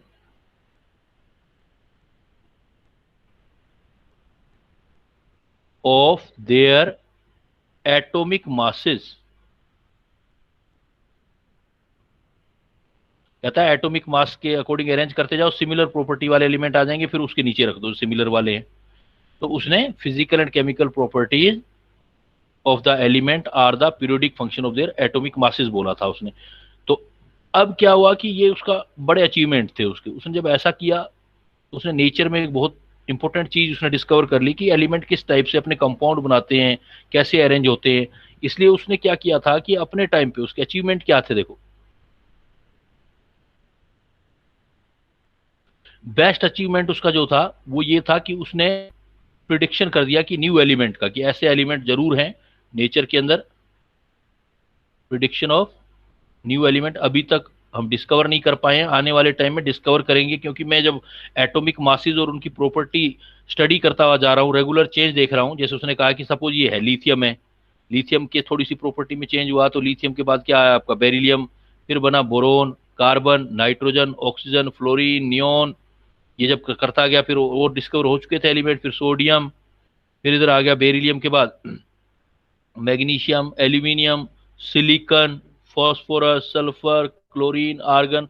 तो बड़ा इंटरेस्टिंग था कि उसने बोला कि मुझे ऐसा लग रहा है कि इस प्रॉपर्टी वाला कोई एलिमेंट होना चाहिए, लेकिन अभी तक हम डिस्कवर नहीं कर पाए हैं जो सिलिकॉन के आगे आएगा,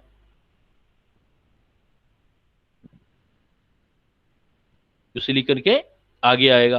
तो जो आगे आएगा ऐसा कोई एलिमेंट आना चाहिए, एल्यूमिनियम के आगे आएगा। तो इनको उसने वर्ड दिया था इक्का।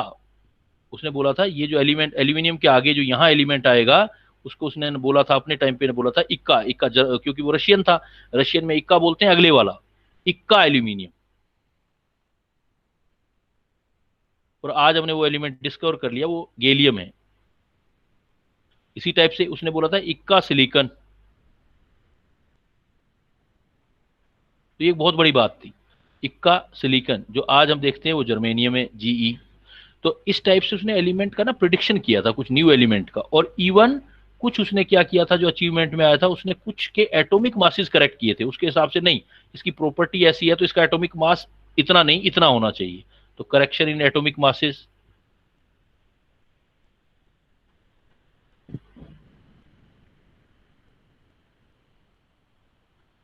तो पहले हम ये कहते थे कि बेरिलियम से एटॉमिक मास बोरोन का ज्यादा है, पहले ये बोला जाता था बेरिलियम से बोरोन का ज्यादा है। लेकिन उसने करेक्ट किया इसको, नहीं कहा कि बेरिलियम का बोरोन से ज्यादा है, पहले ये करते थे। उसने कहा नहीं, बेरिलियम से बोरोन का ज्यादा है, ये करेक्शन किया उसने। तो इस टाइप से उसने एटॉमिक मासेस में करेक्शन और प्रोडिक्शन ऑफ न्यू एलिमेंट ये जो था, और सिस्टमेटिक स्टडी तो हो ही गया, तो सिंपल सी बात है। तो ये उसके उस टाइम के अचीवमेंट थे। बट फिर ड्रॉबैक क्या रहे?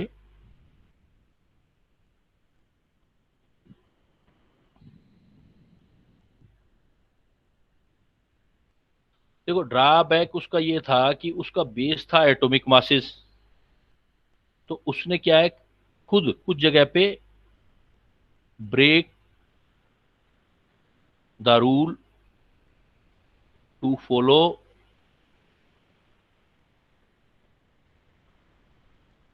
increasing atomic mass during placing the element। मतलब उसने कहा था कि भाई पहले तो खुद ही अपना रूल बनाया उसने बोला कि एटॉमिक मासेस के इंक्रीजिंग ऑर्डर में एलिमेंट को रखते जाओ, लेकिन खुद ही उसने कुछ जगह पे ये ब्रेक किया रूल, जो इंक्रीजिंग ऑर्डर एटॉमिक मास वाला है। जैसे आप देखो पीरियोडिक टेबल में जो है कोबाल्ट पहले आता है और निकिल बाद में आता है। कोबाल्ट पहले, निकिल बाद में। इवन इसका एटॉमिक मास जो है वो ज्यादा है, even it has more atomic mass than nickel. Nickel से कोबाल्ट ज्यादा है, लेकिन पहले प्लेस किया गया कोबाल्ट को निकिल से पहले। तो इस टाइप के उसने कुछ जो है ये खुद ही ब्रेक कर दिया रूल, उसका एक्सप्लेनेशन उसके पास नहीं था। उसने कहा प्रॉपर्टी के हिसाब से ये यहाँ आ रहा है, एटॉमिक मास के हिसाब से यहाँ आना चाहिए, इसलिए उसने क्या किया कि भाई इसको प्रॉपर्टी के हिसाब से मैं यहाँ रखूंगा, क्योंकि सिस्टमेटिक स्टडी के अकॉर्डिंग धीरे धीरे चेंज आना चाहिए प्रॉपर्टी में, तो उसकी प्लेस यहाँ आ रही थी कोबाल्ट की, लेकिन एटॉमिक मास जो है वो ज्यादा आ रहा था। दूसरा क्या है, उसने खुद ही बोला था कि सेम प्रॉपर्टी वाले ग्रुप को, सेम एलिमेंट को सेम ग्रुप में रखा, तो ये भी ब्रेक किया रूल उसने। उसने क्या रखा, elements of different property, element of different property to keep in same group. भाई खुद ही वो कह रहा था कि ज्यादातर तो सेम ग्रुप को, सेम प्रॉपर्टी वाले एलिमेंट को रखो, और वो क्या रखे थे उसने, इसका क्या था एग्जांपल जो ऐसा किया था उसने, उसने किया था जो आपकी ये कोइनेज मेटल है, कोइनेज मेटल मतलब जैसे कॉइन बनते हैं, कॉइन मतलब कॉपर, सिल्वर, गोल्ड, ये कोइनेज मेटल है। तो कोइनेज मेटल उसने कहाँ रखी, are placed with alkali metal.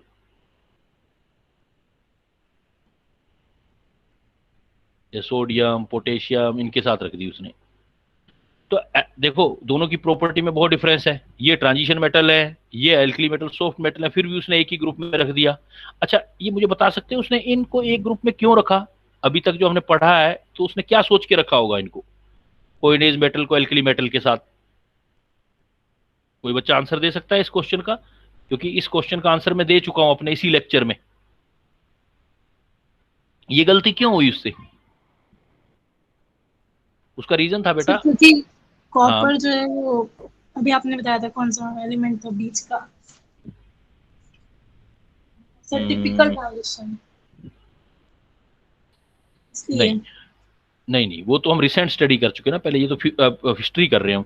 इसमें देखो जो आपका ये जो अभी मैं जिसकी थ्योरी पढ़ा रहा हूँ, ये इसका पीरियोडिक टेबल किस पर बेस्ड था, मैंने किस पर बताया अभी, किस पर बेस्ड था ये element? Atomic mass. Atomic mass तो था, लेकिन मैंने एक बात और लिखी थी देखो, मैंने कहा था कि जो पीरियोडिक टेबल मेंडलीव का था उसने किस स्टडी पर किया था इसको, बेस्ड ऑन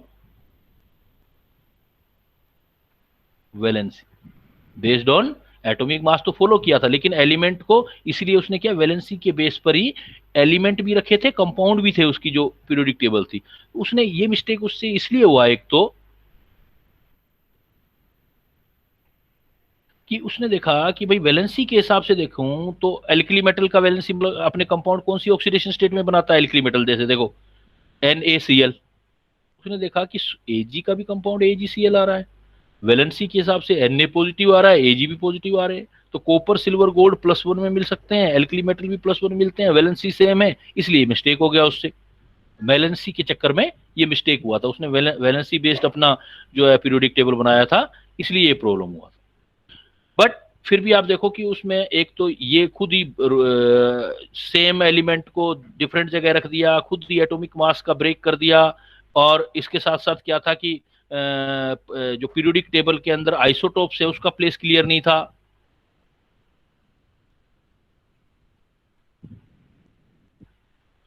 कि एटॉमिक मास पर बेस्ड है तो फिर आपको अलग अलग एटॉमिक मास वाले एलिमेंट को अलग अलग रखना चाहिए। जैसे देखो ड्रॉबैक, इसमें ये भी ड्रॉबैक आ गया, position of isotopes is not clear.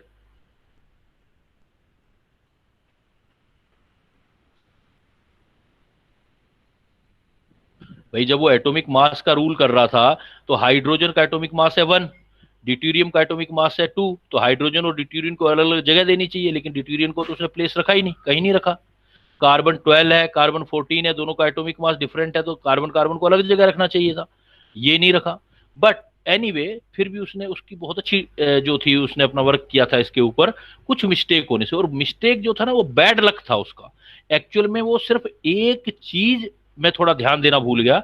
Actually क्या होता है कि कोई भी हम काम करते हैं तो पिछले आदमी के काम को देख के करते हैं, तो उससे पिछले जितने भी साइंटिस्ट थे जो उससे पीछे काम कर रहे थे वो सब एटॉमिक मास पर कर रहे थे, इसलिए उसका भी ध्यान गया एटॉमिक मास की तरफ, उसने आगे कुछ सोचा ही नहीं। अगर वो एटॉमिक मास की बजाय एटॉमिक नंबर कर देता एटॉमिक, उसका ध्यान चला जाता है कि भाई ये जो प्रॉपर्टी है ये एटॉमिक मास पर डिपेंड नहीं करती, एटॉमिक नंबर पर डिपेंड करती है, तो ये करेक्शन हो जाता। और ये जो करेक्शन किया था एटॉमिक मास से एटॉमिक नंबर, ये किया था, बड़ा काफी इंपॉर्टेंट वर्क था मोजले का।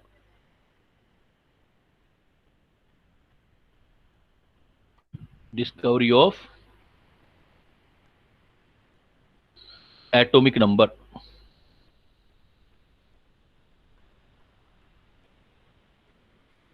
मोजले साइंटिस्ट था, मोजले कॉन्सेप्ट, मोजले ने डिस्कवरी की थी एटॉमिक नंबर की।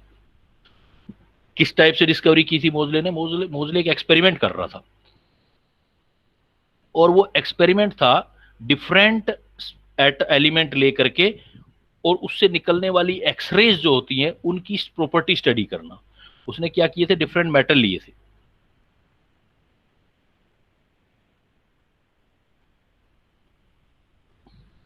और उन मेटल पर कैथोड रेज स्ट्राइक करवाई थी।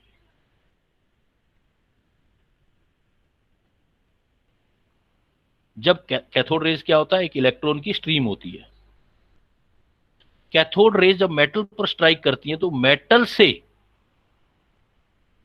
रेज बाहर निकलती हैं, और ये जो रेज होती हैं ये एक्सरे होती हैं। तो ये क्वेश्चन भी आ सकता है आपका कि एक्सरे कैसे बनती हैं? तो एक्सरे कैथोड रेज को जो मेटल पर स्ट्राइक करते हैं तब ये रेज बाहर निकलती हैं, उसको हम इलेक्ट्रोमैग्नेटिक वेव्स होती हैं, एक्सरे, इलेक्ट्रोमैग्नेटिक वेव्स। ये एक्सरे निकल रही थी, और इन एक्सरे का वो स्टडी कर रहा था वेवलेंथ, फ्रीक्वेंसी। वो ये देख रहा था कि अगर मेटल बदलता जाऊं तो फ्रीक्वेंसी में चेंज आना चाहिए, एक रेगुलर चेंज आना चाहिए। अगर मैं एटॉमिक मास, वो उसका ध्यान भी पहले एटॉमिक मास पर था, तो उसने एक इंटरेस्टिंग पॉइंट देखा कि उसने देखा कि मेटल की जो एक्सरे की फ्रीक्वेंसी है, frequency of X-rays depends upon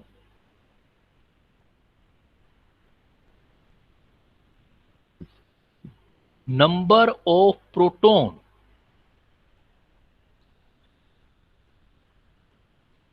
of atom of metal.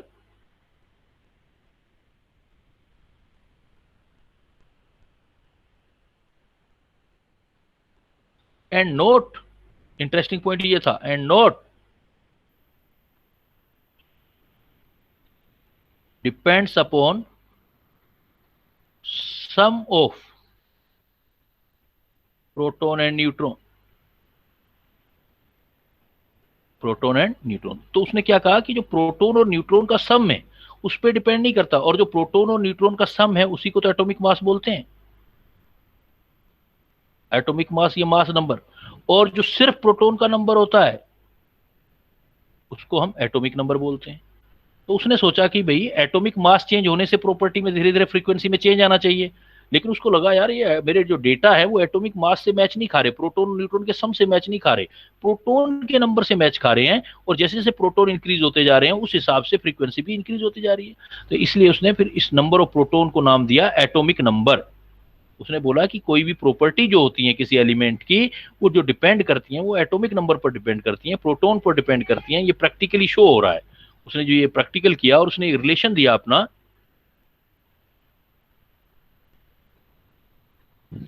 ये delta nu is equal to a minus b, a क्या था ये रिलेशन, ए फ्रीक्वेंसी स्टडी करना है ना, जेड ए माइनस, ये था delta nu is equal to a Z minus b, ये रिलेशन था। A under root nu is equal to a Z minus b, जिसमें से ये था, ये न्यू, ये था फ्रीक्वेंसी, और उसका भी अंडर रूट, ये था रूट ऑफ फ्रीक्वेंसी, किसकी frequency? Of X-rays produced from metal. और Z उसने नोट किया, ए और बी कांस्टेंट थे, ए एंड बी कांस्टेंट, अगर वैल्यू नहीं दी हो तो आप जनरली इसकी वैल्यू 1 लेके सोल्व करो।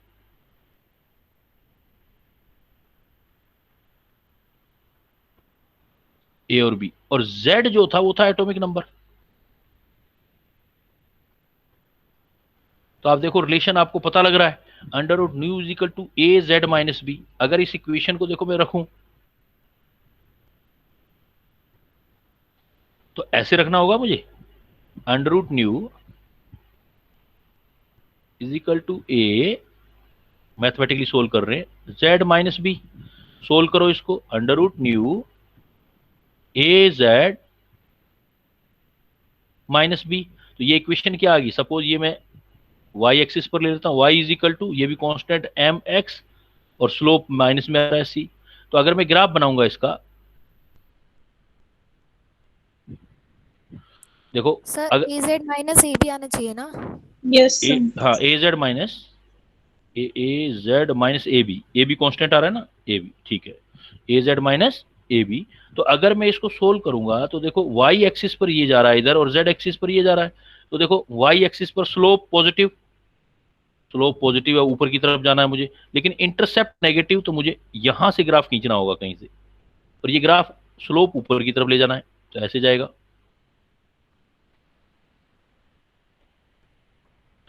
इस यहां पर जो ले रहे हो फ्रीक्वेंसी ले रहे हो आप अंडर रूट न्यू, और यहां एटॉमिक नंबर ले रहे हो। तो जैसे देखो जैसे जैसे एटॉमिक नंबर इंक्रीज होता जाएगा लीनियरली फ्रीक्वेंसी इंक्रीज होती जाएगी। अगर सपोज मैं अब ये ग्राफ यहां से करूंगा तो अगर ये वैल्यू 0 ले लूं, एटॉमिक नंबर 0 ले लूं तो ये ग्राफ आएगा मेरा। अगर ये वैल्यू 0 नहीं लूं, सपोज ग्राफ में आपको यहां दिखाऊं, बुक्स में यहां दिखाया जाता है, मैथमेटिकल पॉइंट है, ध्यान देना, बुक्स में जो है ग्राफ यहां से दिखाया जाता है, ये वाला पार्ट, ये वाला, ये इतना पार्ट दिखाया जाता है।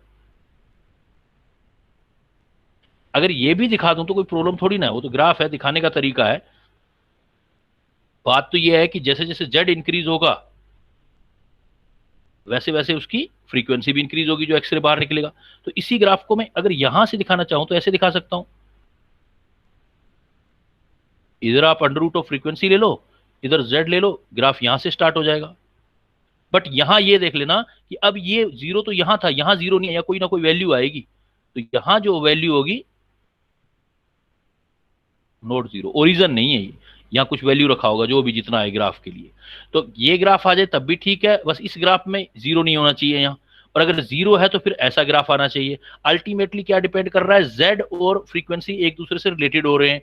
जैसे जैसे जेड का मतलब क्या है कि जैसे जैसे एलिमेंट चेंज करते जाओ, आप गोल्ड लिया, गोल्ड की जगह सिल्वर ले लो, कुछ और ले लो, तो जो फ्रीक्वेंसी निकलेगी, जो आपकी एक्सरे निकलेगी, उसकी फ्रीक्वेंसी भी अलग अलग आती चली जाएगी। तो यहां उसका दिमाग चमका, उसने सोचा कि ये तो बैड लगता उसका, कि वो सिर्फ एटॉमिक मास पे वर्क करता रहा। एक्चुअली जो प्रॉपर्टीज होती हैं, ये भी तो प्रॉपर्टीज है ना, फ्रीक्वेंसी प्रॉपर्टीज है, तो प्रॉपर्टीज हैं वो डिपेंड एक्चुअली सिर्फ प्रोटॉन पे करती हैं, प्रोटॉन और न्यूट्रॉन पे नहीं करती। और यहीं से फिर हमारा मॉडर्न पीरियोडिक लॉ निकला,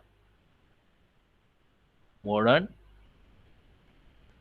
पीरियोडिक लॉ मोजले ने दिया, ये डिस्कवरी एटॉमिक नंबर की मोजले ने की। अगर आपके क्वेश्चन आ जाए हु डिस्कवर्ड एटॉमिक नंबर, तो आंसर दोगे मोजले। तो मॉडर्न पीरियोडिक लॉ क्या, पीरियोडिक स्टेटमेंट क्या निकला, उसने बस एक वर्ड चेंज कर दिया।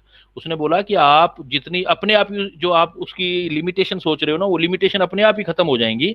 आप एटॉमिक मास से पीरियोडिक को एलिमेंट को अरेंज करो, आप एटॉमिक नंबर के बेस पर अरेंज करो। जो रिसेंटली हम करते हैं वो एटॉमिक नंबर के बेस पर रीअरेंज कर रखा है हमने, वो तो कर चुका था, वो सिर्फ उसने एक वर्ड पढ़ा और वो वर्ड चेंज कर दिया और मॉडर्न पीरियोडिक लॉ बन गया। इसके according physical and chemical property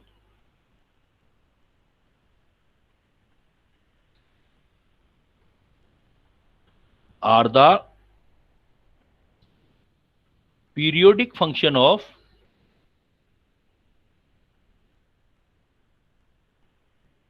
their atomic numbers.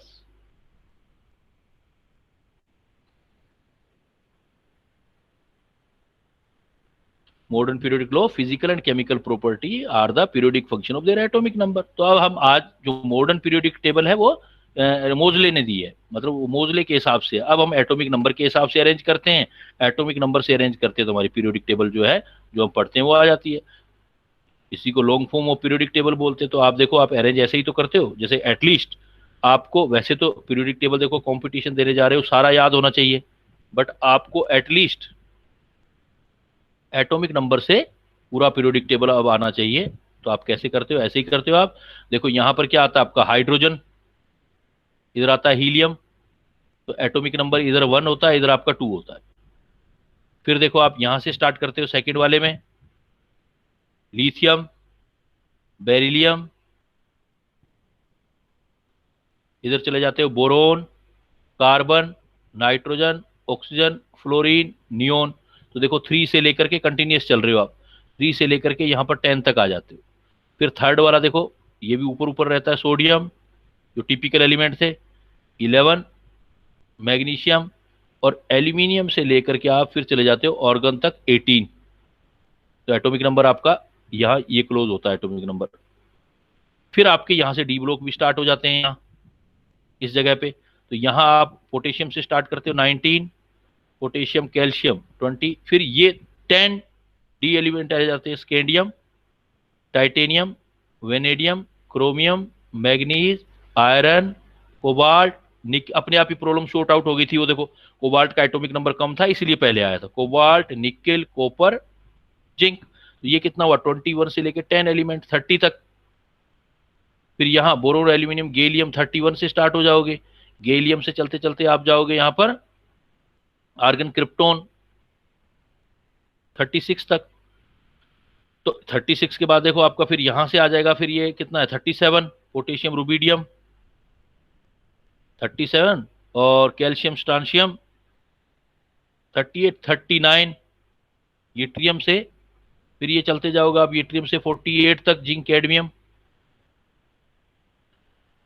ये बोरोन, एल्यूमिनियम, गैलियम, इंडियम 49, और क्रिप्टन से जिनोन 54 तक।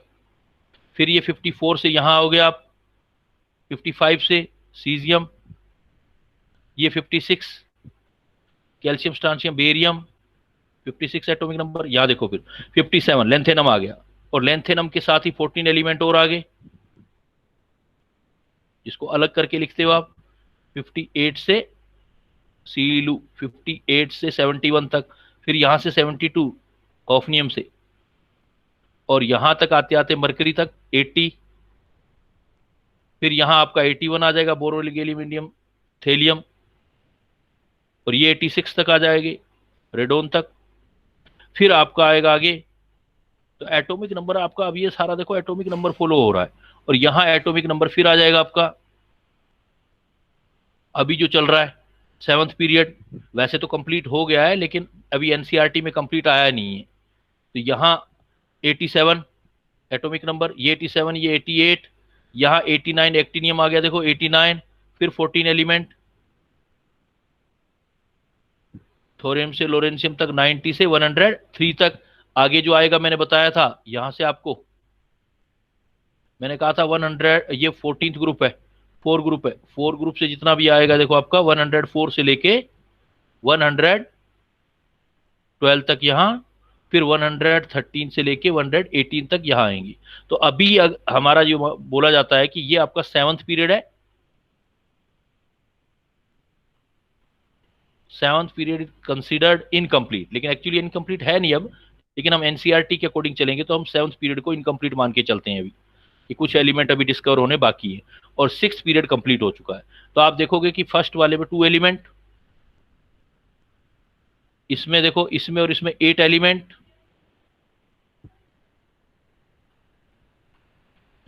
थर्ड में, फोर्थ में आपके, और फिफ्थ में, 4 और 5th में 18 एलिमेंट, और 5th के बाद 6th और 7th में 32 एलिमेंट। आगे अगर आएगा और डिस्कवर करोगे आगे, जो आपके अगले 2 एलिमेंट आएंगे, कौन सा हो जाएगा 7th, 8th and 9th, 8th period and 9th period अगर आए तो उसके अंदर आ जाएगा 50 एलिमेंट।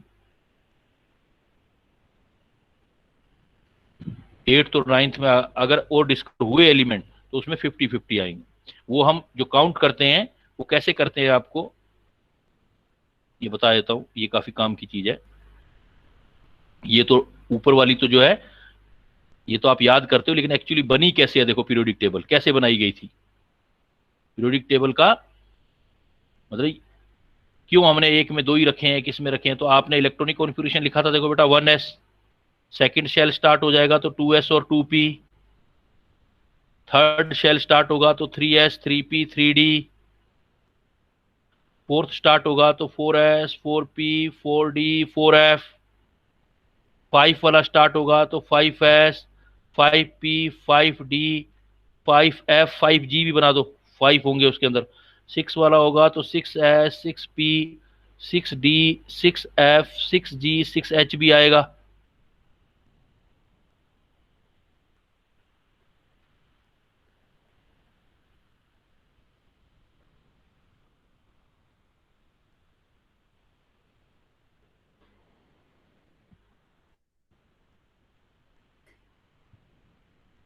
ये देखो 7 आ गया, ऐसे चलते जाओगे आप, 7s 7p dash dash dash dash आगे चलता जाएगा। 8 आ गया तो 8s 8p dash dash dash ऐसे चलता जाएगा। 9 आएगा तो 9s 9p चलता जाएगा, आगे 9 कर देंगे हम।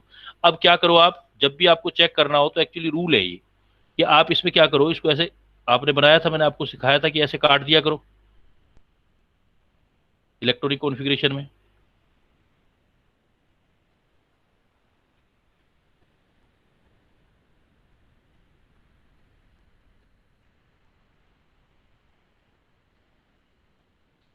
और इसके बाद ऐसे मिला दिया करो।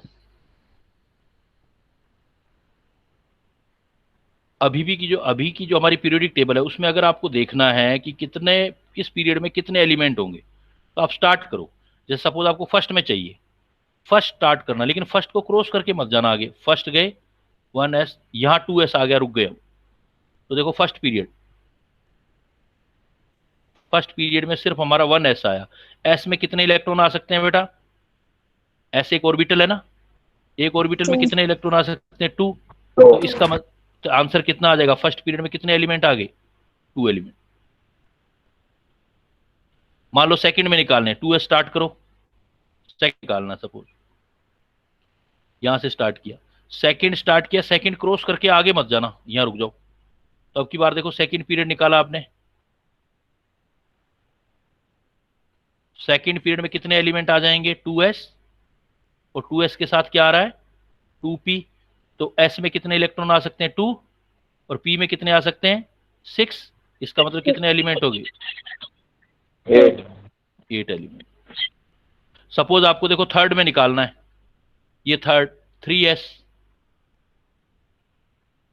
18। नहीं ऐसे नहीं होगा ना, देखते जाओ। देखो 3s स्टार्ट किया आपने, अब 3s स्टार्ट किया है तो 3s चलो आप 3s, ये आगे 3p 4s में नहीं जा सकते, यहां रुकना पड़ेगा आपको। तो क्या क्या आया देखो थर्ड पीरियड में आपके पास, थर्ड पीरियड में आया 3s और 3p में इलेक्ट्रॉन फिल किए हैं। तो 3s और 3p में किए हैं तो वापस कितने आगे देखो 8 आ गए, तो 18 नहीं आए ना, 8 आ गए। तो इस टाइप से हमें चेक करना होता है। सपोज मुझे चाहिए, मैं आपको बोलूं सेवंथ पीरियड, सपोज मैं कहता हूँ सेवंथ पीरियड निकालो आप, तो सेवंथ पीरियड निकालो। देखो सेवंथ ये रहा, यहां से स्टार्ट करोगे सेवंथ, यहां से स्टार्ट करोगे, 7 से पीछे जा सकते हो, आगे नहीं आ सकते। तो 7 यहां से गया, 5f में जा सकता हूँ, 6d में जा सकता हूँ, 7p में जा सकता हूँ, 8 पर नहीं आऊंगा, यहां रुकना पड़ेगा मुझे।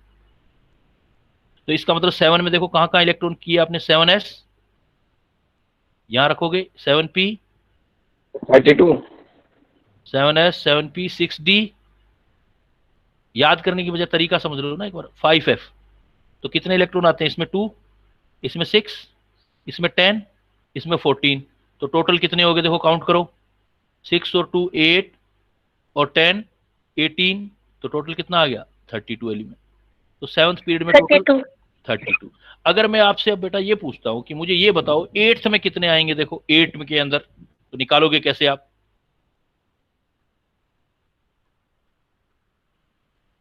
तरीका यही आएगा तभी तो निकाल पाओगे ना, क्योंकि 8 तो नहीं रटा हुआ आपने। तो 8 कैसे करोगे, देखो आप पूरा कर दो पहले, 6s 6p 6d 6fg 7s 7p, ये आ गया आपका 7d 7F ऐसे आएगा 7G, 8S, 8P, 8D, 8F। अब हमें निकालना है 8 से, तो ये लाइन पूरी चाहिए थी हमें, है ना, ये पूरी चाहिए थी। ऐसे करेंगे, अब इसको काट देंगे ऐसे। अब 8 से स्टार्ट करोगे, देखो आप पीछे जा सकते हो ये लाइन के साथ, और यहां आके रुकना पड़ेगा। तो क्या क्या आया देखो, 8S, 8th पीरियड देखो, एग्जामिनर 8th 9th 10th कुछ भी पूछ सकता है, आपको निकालना आना चाहिए। 8S, 8S, और कहां आए हो, ये देखो 8P, और देखो 7D, और कहां आए थे 6F, 5G। 5G। तो कितने हो गए देखो, 2, 6, 10, 14, 4 का डिफरेंस आ रहा है, तो इसमें 18। तो टोटल काउंट कर लो, देखो यहां तक तो 32 तो ऐड किए ही थे आपने, 18 और आगे, मतलब कितना एलिमेंट आ गया, 50 एलिमेंट। तो ऐसे ही आप देखोगे 8th और 9th पीरियड में 50 एलिमेंट आएंगे। और ये इसलिए आते हैं, हम काउंटिंग करते हैं कि एक ऑर्बिटल में 2 इलेक्ट्रॉन है। अगर मैं अब लास्ट एट द एंडिंग मैं आपको यही क्वेश्चन ऐसे देता हूं,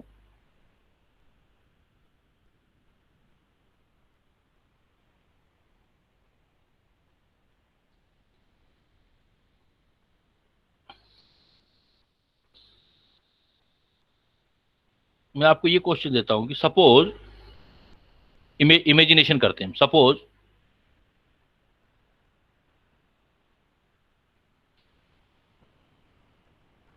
value of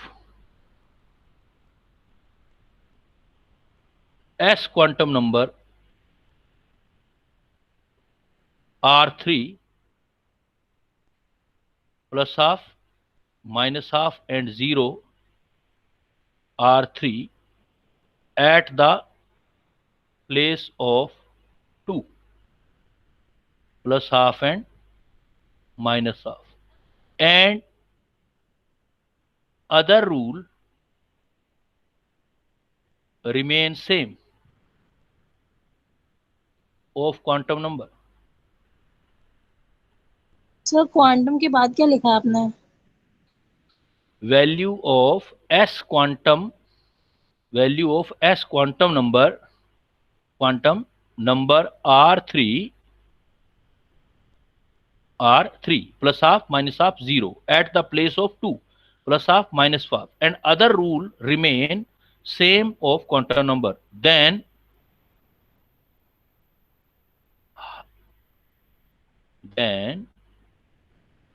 how many elements are present in second period?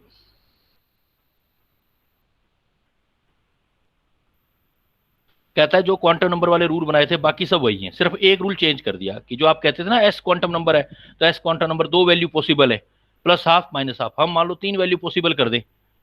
तो इस बात का मतलब समझे, 3 वैल्यू पॉसिबल करने का मतलब क्या हुआ,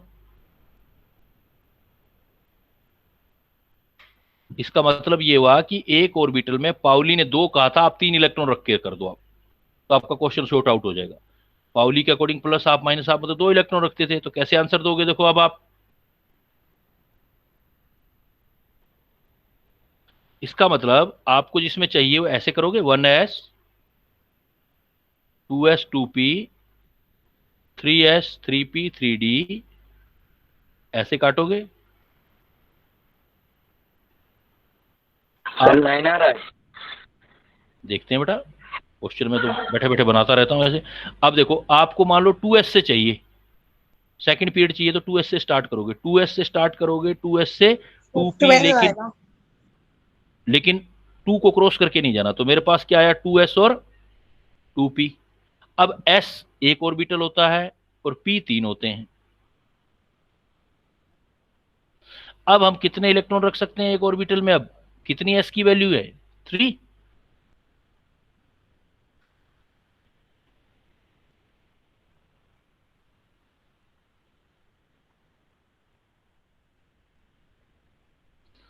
रूल ब्रेक करके हमने नया रूल बना दिया। तो एक ऑर्बिटल में कितने इलेक्ट्रॉन आ रहे हैं, अब आपके पास इलेक्ट्रॉन आ रहे हैं 3, तो हर किसी में 3 3 3, मतलब पहले 2 2 करके किया था, अब 3 3 कर दो, सम कर दो टोटल।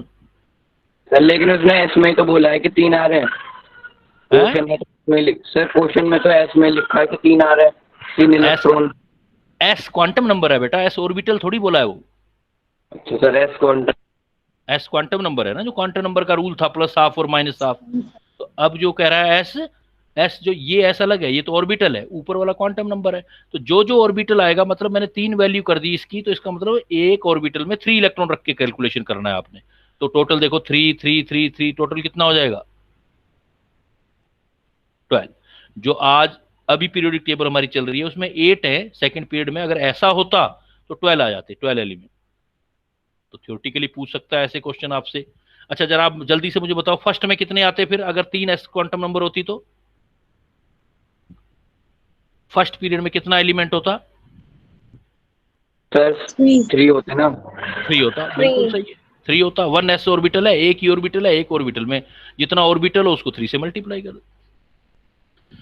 क्लियर बेटा? Yes sir. ठीक है बेटा, अब फिर अभी मैं लीव कर रहा हूं, किसी ने कुछ पूछना तो नहीं है? Okay, now I am leaving, let's see next class. Thank you See you sir. till then. Thank you. Thank you, sir.